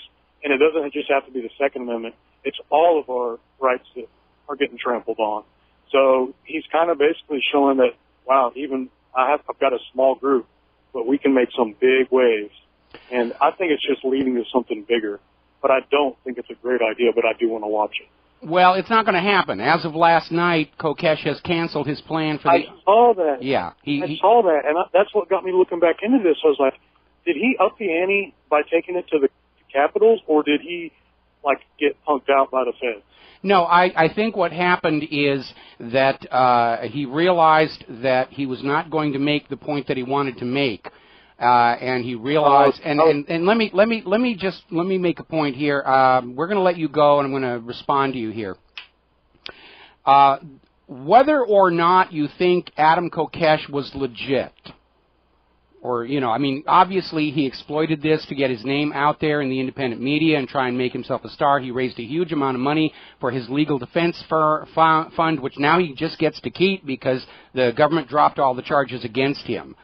The reality is this was an incident that was tailor-made for the government to exploit and hijack in order to demonize guns and gun owners.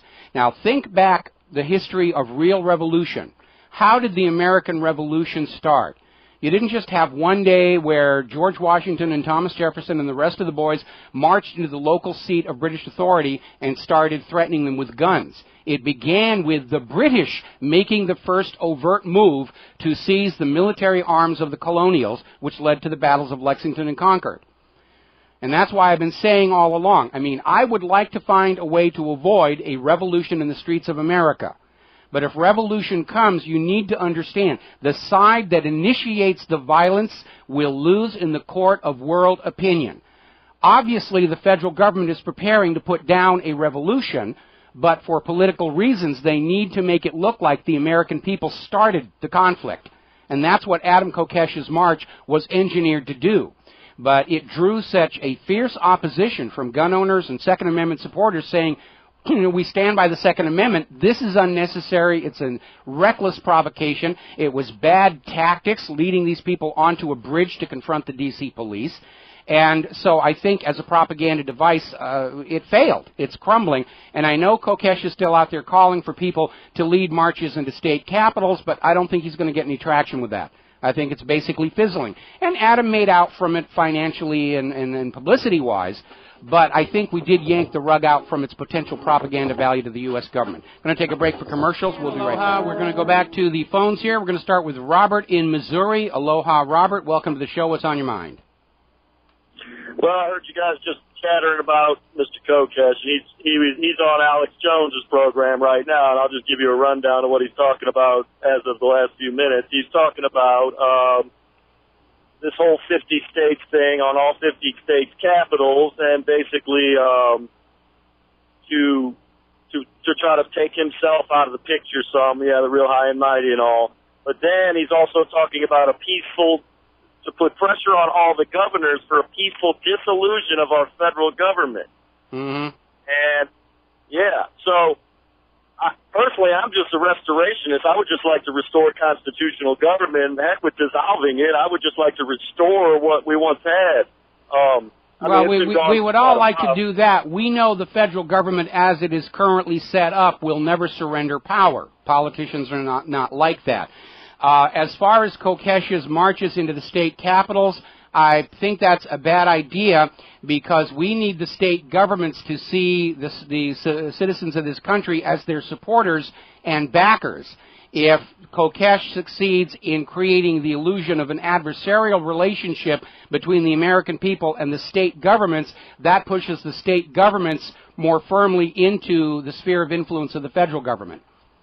And so demonstrations in support of those politicians and those sheriffs who support the Second Amendment and the Constitution are definitely justified and necessary, but any kind of a march into the state capitals to put pressure on the state government only forces the state government to become more allied with the federal government.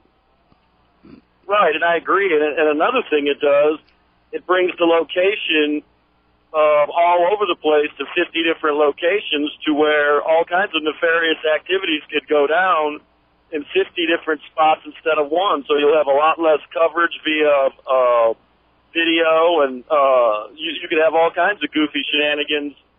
You're absolutely right. It wouldn't even have to be all 50. I mean, if the armed march into D.C. went violent, most Americans would say, well, that's Washington, D.C.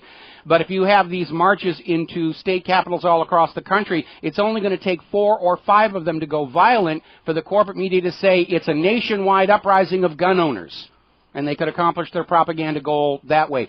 I get the feeling right now that Kokesh is not going to get a lot of people to march into the state capitals. He may get 2 or 3, but that's not going to send the message that this is a major national emergency problem. And again, we understand the Federal Reserve-founded economy and the federal government itself are in the process of self-destructing, just like the old Soviet Union did. And our best strategy right now as the American people is to just stand back and let them destroy themselves and not present any kind of an action the government could use to declare a national emergency and completely change all the rules to keep themselves in power longer. Yeah, and I think the energy should be with our county sheriffs and with our state, legislatures, to basically the whole nullification and 10th Amendment movement, versus this whole pressuring them to dissolve our federal government, because a lot of these people are still asleep at the wheel in zombie status, and they're going to look at you like are you some sort of you're feeding right into the ADL, Southern Poverty Law Center fear tactics that they throw at all these people on a constant basis. You're absolutely right there, and plus you need to remember most people in state government consider that on-the-job training for an eventual leap to Washington, D.C., and that is an unfortunate factor we need to look at, that the people who represent us in our state government are really thinking about how to get that next promotion. Right, yeah, they're all looking to go up there and be a House member or a Senate member in their dreams for the future, like my governor here in Missouri, Jay Nixon. I know where he wants to go next. He was the state attorney general, and now he's our governor, and I'll guarantee you he's got a plot to get to D.C. and the Senate somehow. That's exactly right. That's how this whole thing goes. Yeah. That's exactly right. Mike. So your state government is not really on your side. They see their jobs at the state level as being sort of on-the-job training for the big job in Washington, D.C. All right. Thank you very much for the call, Robert. We're going to switch over to Danny in South Carolina. Aloha, Danny. Welcome to the show. What's on your mind? Well, I just want to change the subject slightly and go back to economics and the euro. I'm reading an article in Spiegel where Germany has just agreed to give another $1 billion, like 800 million euros, to Holocaust survivors. Mm-hmm. And, with the economic situation in Europe as it is, where are the Germans supposed to keep getting all this money from? And, what about all the article says it's for their home care because most of them are getting older now. And for nursing Of course they're older. I mean, when you consider how long ago this all was, there really can't be that many survivors left, from what happened back then. And we know all these various organizations that get all this money supposedly to care for the Holocaust survivors. I mean, the corruption is rampant, the fraud is rampant. The actual people who were in those slave labor camps in Nazi Germany aren't getting the money. They're living in abject poverty. It's just another scam.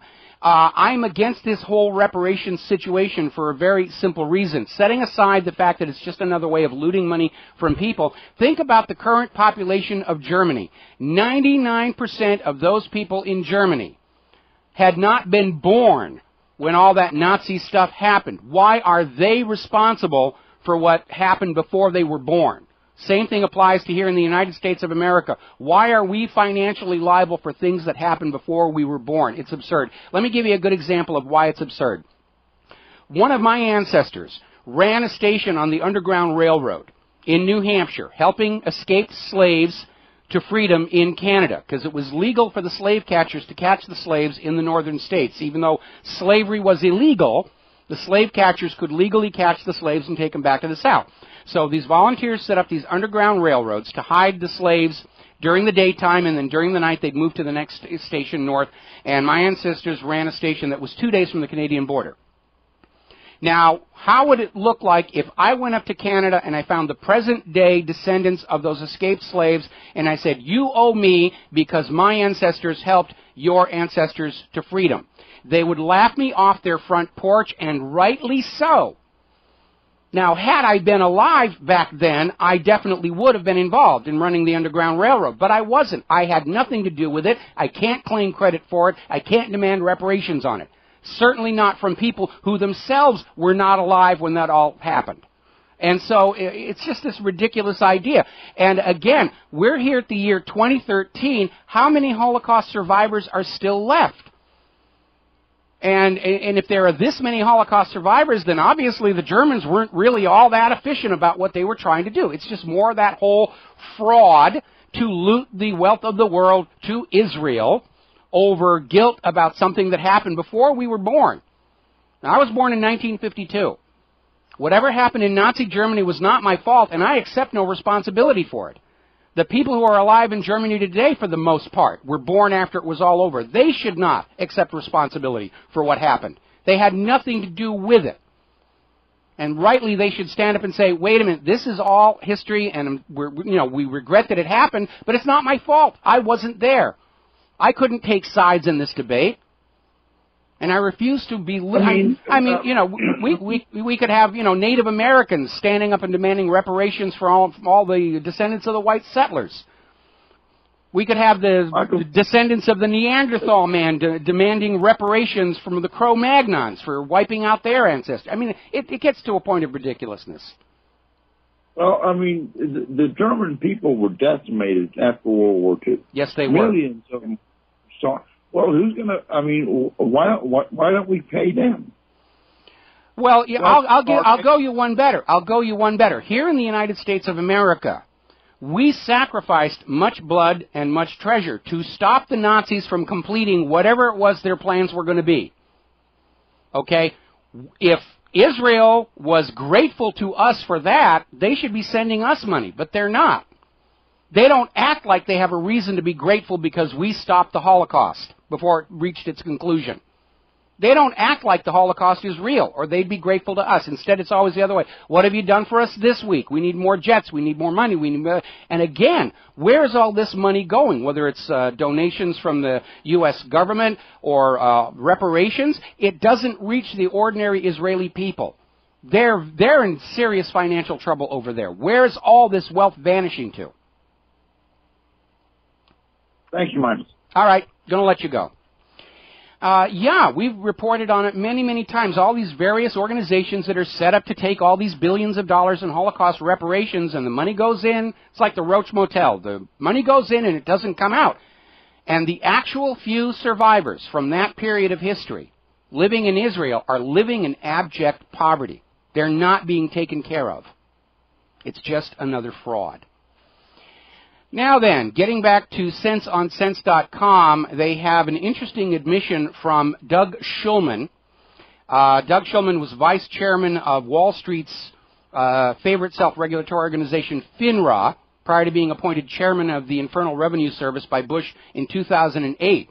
And he's out there basically saying that even as the IRS is going after Tea Party and political dissidents and the rest of it, they have stopped chasing the Wall Street bad guys. He literally says, we no longer chase the bad guys.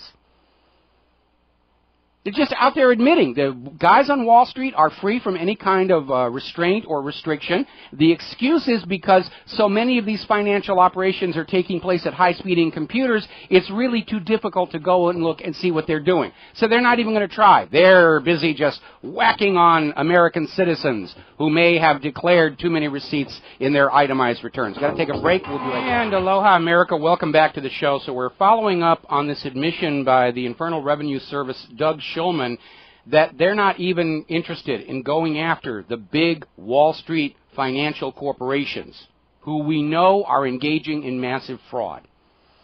The IRS is focused on harassing the Tea Party and the Occupy movement and ordinary Americans for those few little extra dollars they can get from you, which is not even cost effective. Because if you're going to spend taxpayer money, which is what it all is, on investigating for tax fraud, you're going to get a much greater return going after some of these 1%ers on Wall Street. But no, they're off limits. Remember how the Securities and Exchange Commission ignored Bernie Madoff for 12 years, even as other Wall Street experts came in, like Harry Markopolos, and said, this guy is running a scam. And the SEC looked the other way for 12 years and $65 billion in scammed profits. All righty, we're going to go back to the phones here. Pat in Las Vegas. Aloha, Pat. Welcome to the show. What's on your mind? I wanted to talk to you about Israel's threatening Russia that if they come to Syria's aid, they would get involved in a conflict. Mm-hmm. What happens if everybody here refuses to go? You mean in terms of actual? Well, they're talking about bringing. They're talking about bringing back the draft already. There's a resolution for a draft that's been floating around Congress. They're waiting for the right political climate where they can pass it, and the American people will say, yes, gee, golly, it's necessary right now. New Pearl Harbor, whatever. This new draft law will draft young women into combat roles as well. I understand. But what happens if all those people just say, I won't go? Well, the government will make examples out of the first ones who say, no, I won't go. They'll throw them in prison. And okay, that's better than going to war. It can. I remember reading the history of World War II and the conscientious objectors. And in order to make a point about it, the U.S. government put the conscientious objectors into much more brutal conditions than war. They were used for labor on tunneling out mountains. They were given sledgehammers and told to break rocks. A lot of them were used for medical experiments. And they make that if you go in the service. Well, what the government will do is make the alternative to military service more unpleasant than military service. That's basically what they will do. We use weapons of mass destruction. All of those drones that have depleted uranium. Yes. That's mass destruction. Well, the U.S. government thinks a pressure cooker is a weapon of mass destruction now. So you make a very, very valid point with that. But my feeling is that, they can pass a law. Laws don't apply to them, just to us. If we say we don't recognize that law and we don't go, we're not going. Well, I admire your point in principle on the practical level, and we saw this during Vietnam as well, that when the government comes down hard on those who refuse to be drafted, unfortunately, sadly, a lot of people will go and sign up and they'll keep their heads down.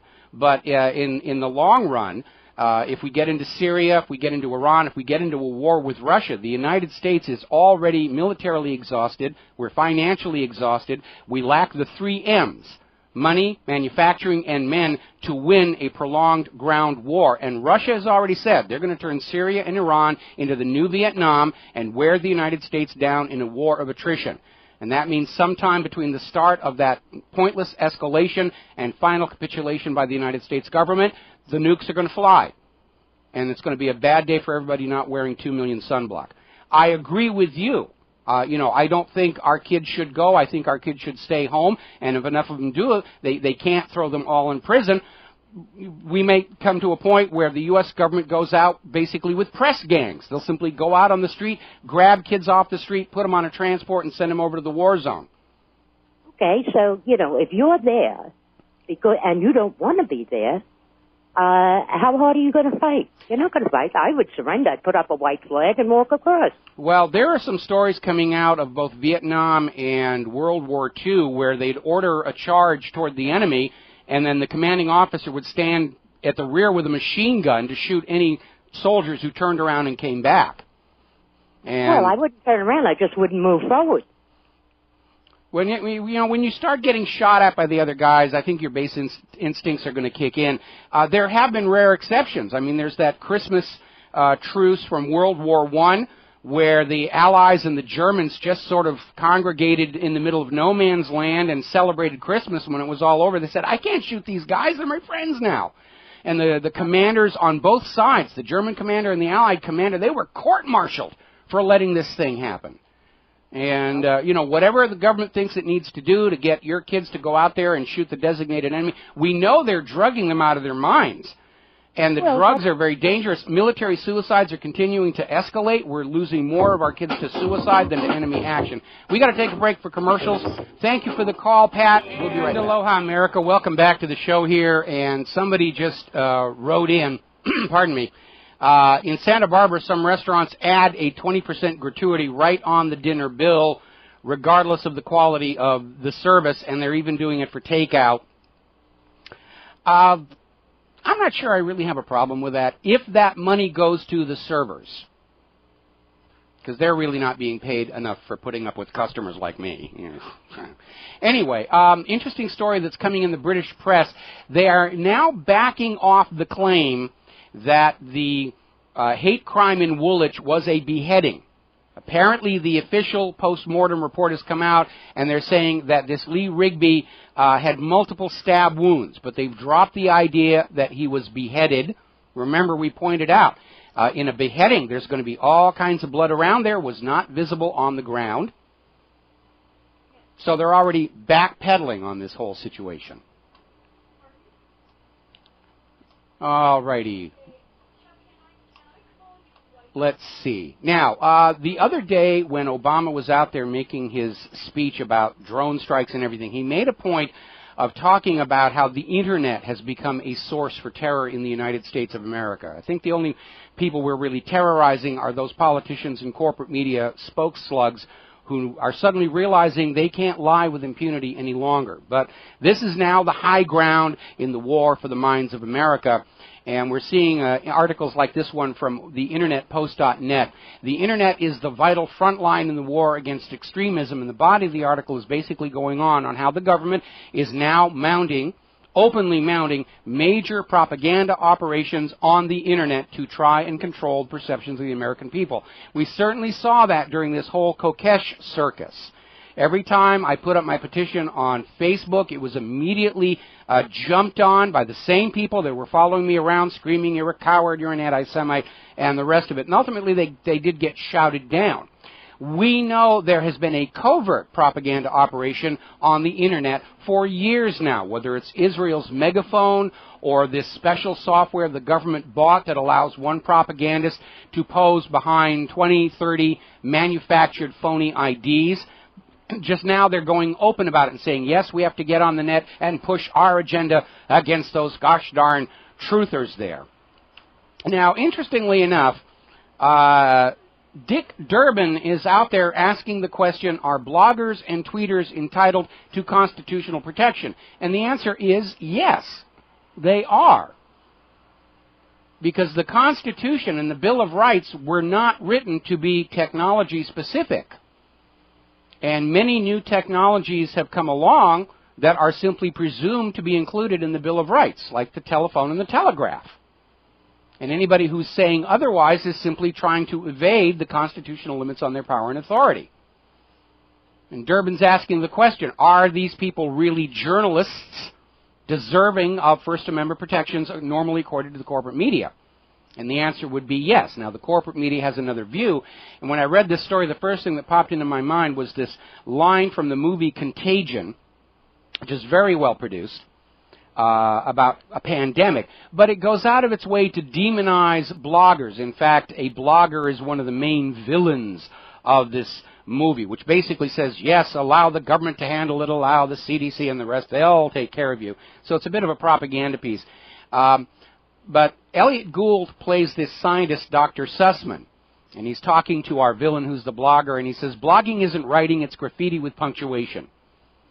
And so I understand the corporate media likes to diss bloggers, because blogs, you need to remember, blogs like whatreallyhappened.com only exist because the corporate media doesn't really do a good job of reporting what people need to know. They only feed us what their corporate owners and the government want us to think. If the corporate media were really reporting the truth and the facts, I'd quit all of this, spend the rest of my life being Claire's roadie for her music here. But because people inevitably want to know the truth, they're going to leave the glitzy, well-produced corporate media, and they're going to go to the blogs to find what they need to know. And as a result, our audience now rivals that of the corporate media.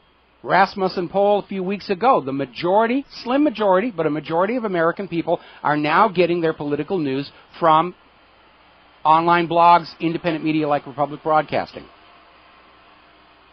And so the measure of whether one is a journalist is not measured by huge corporate paychecks and lush production facilities.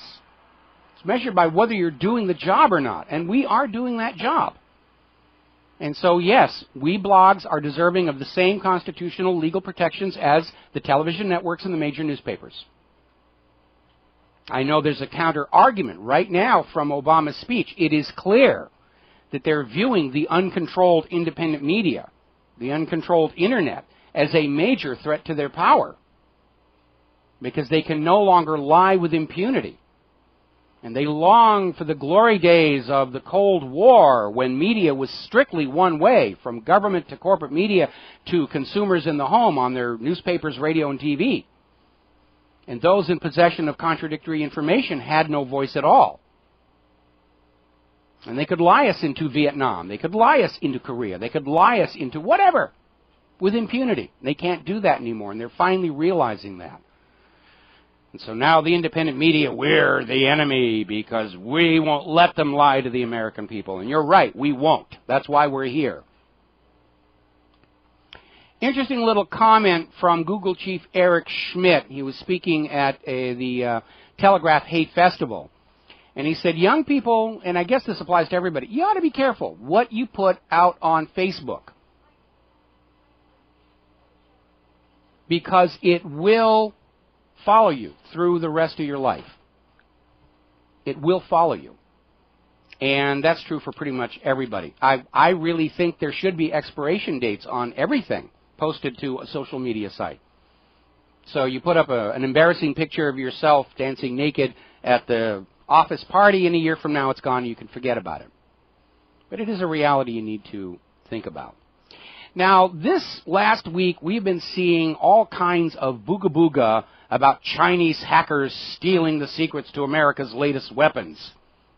Which, why would the Chinese do that? They see how bad the F-22 is. They see how bad the F-35 is.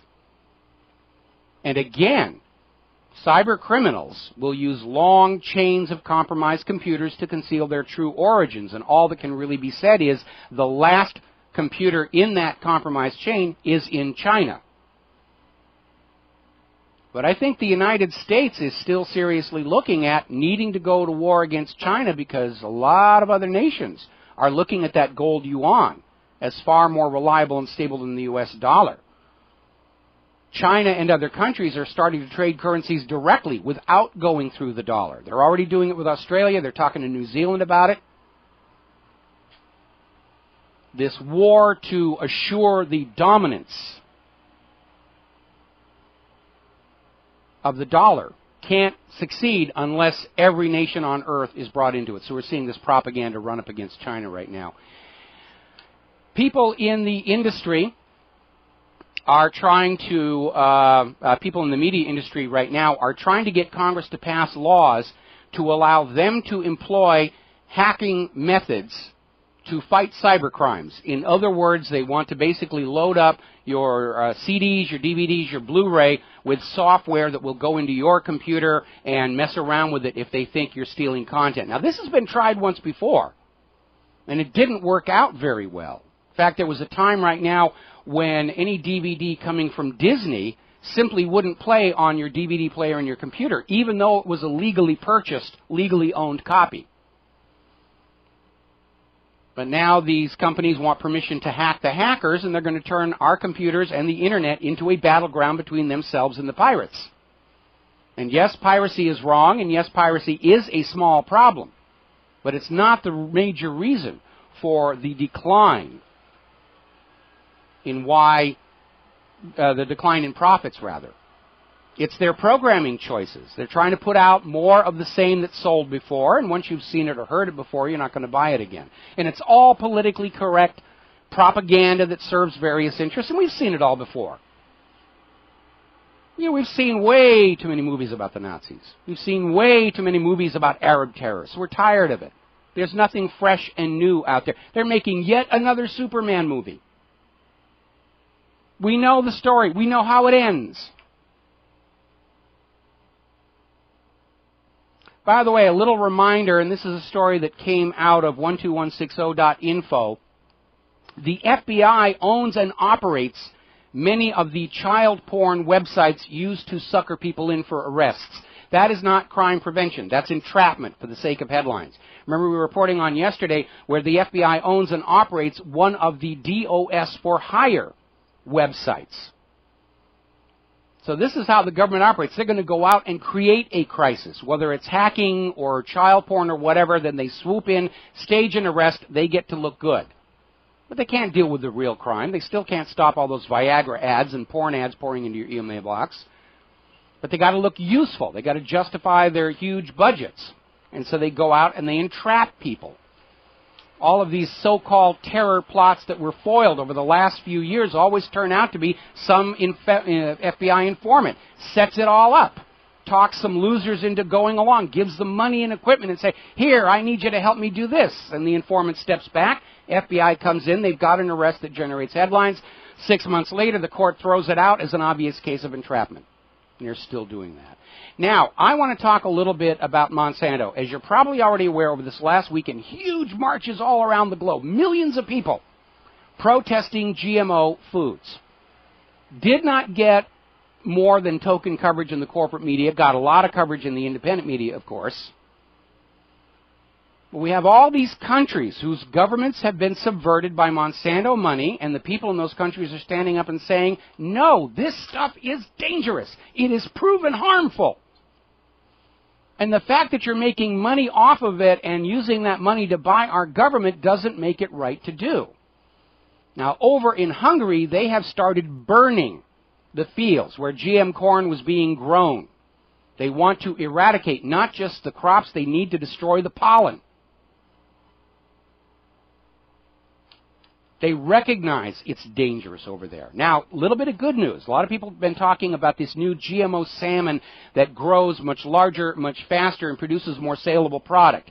Already come out that the flesh from this GMO salmon is much higher in fats. That's how they get it to grow bigger. It's generating more fat.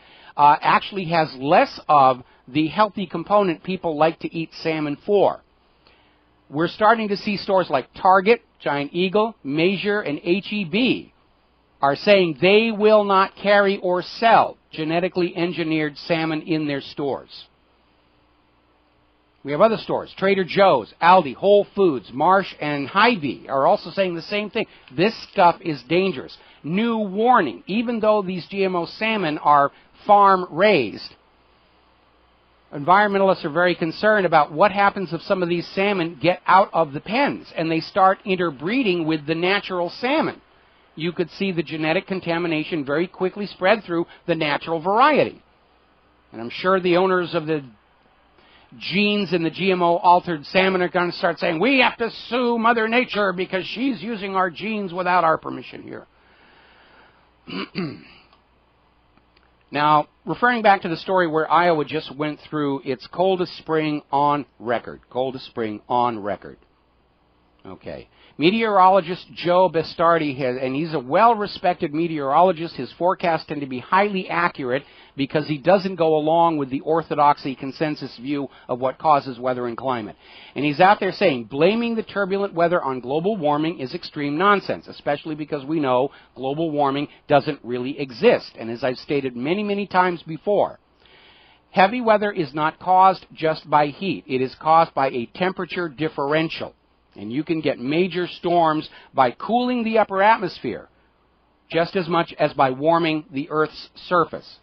And Joe Bastardi is responding to that member of Congress who stood up and literally said that the people in Oklahoma shouldn't get any disaster aid because they don't believe in global warming.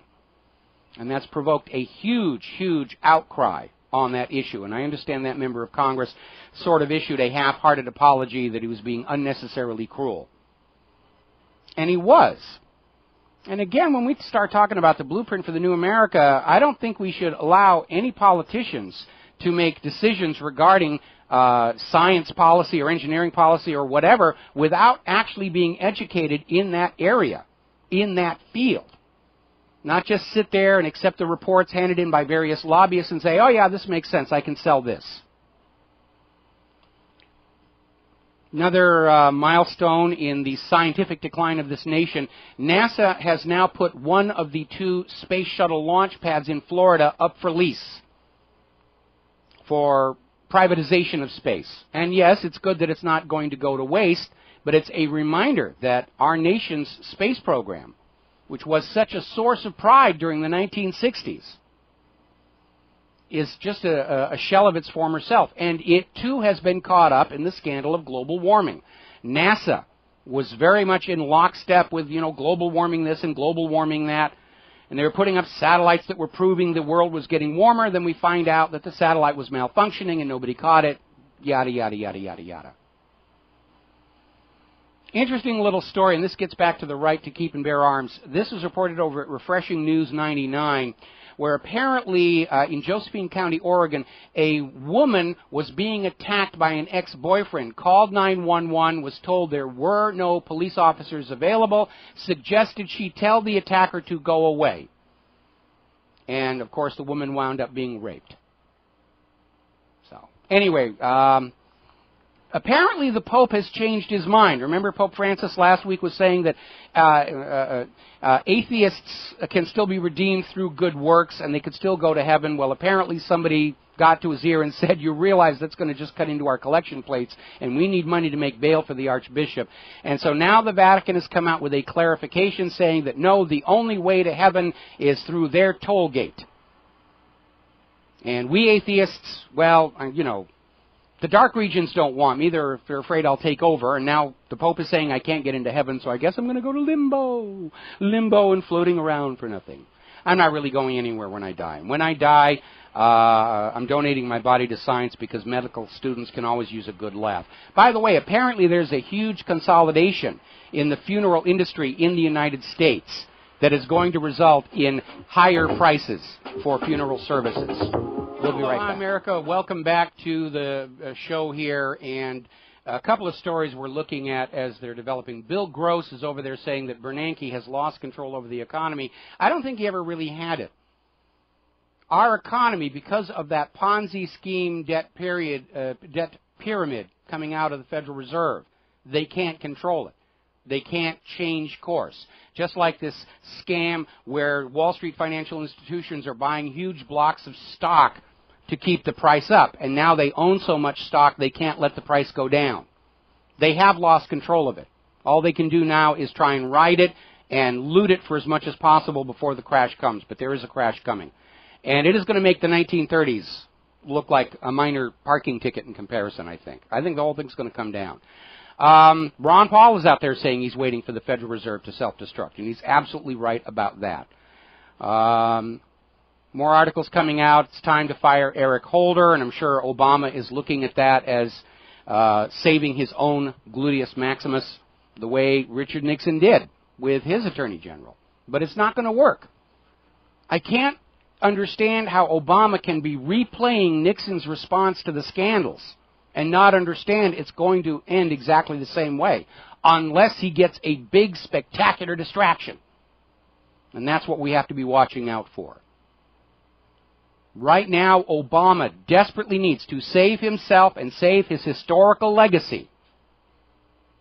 He needs either to get the wars going, or he needs some kind of a dramatic event inside the United States to take the media focus away, to push the anti-gun agenda.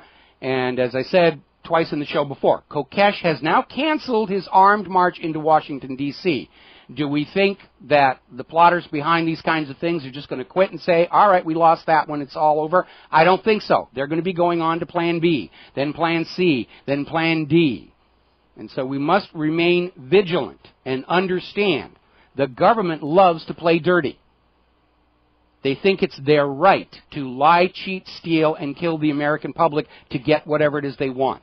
And they think it makes them superior human beings, and it doesn't. It just makes them human beings willing to lie, cheat, steal, and kill. And that's all it really is here. Let's see. Another SSRI-linked murder. Teen victim tried to fix alleged killer down this was reported on NBC, where this girl was going with a guy who was on antidepressants, and he just wound up killing her.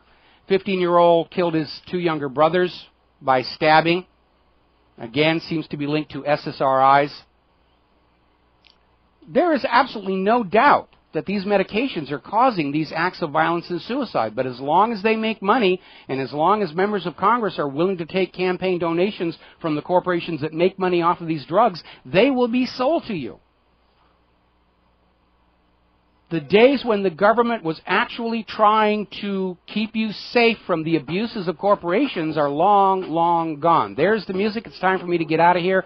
I got another interview I got to go do on another station. We'll be back here tomorrow on the Republic Broadcasting Network. Until then, stay safe, stay skeptical, stay angry, stay calm. Support Republic Broadcasting, and aloha America.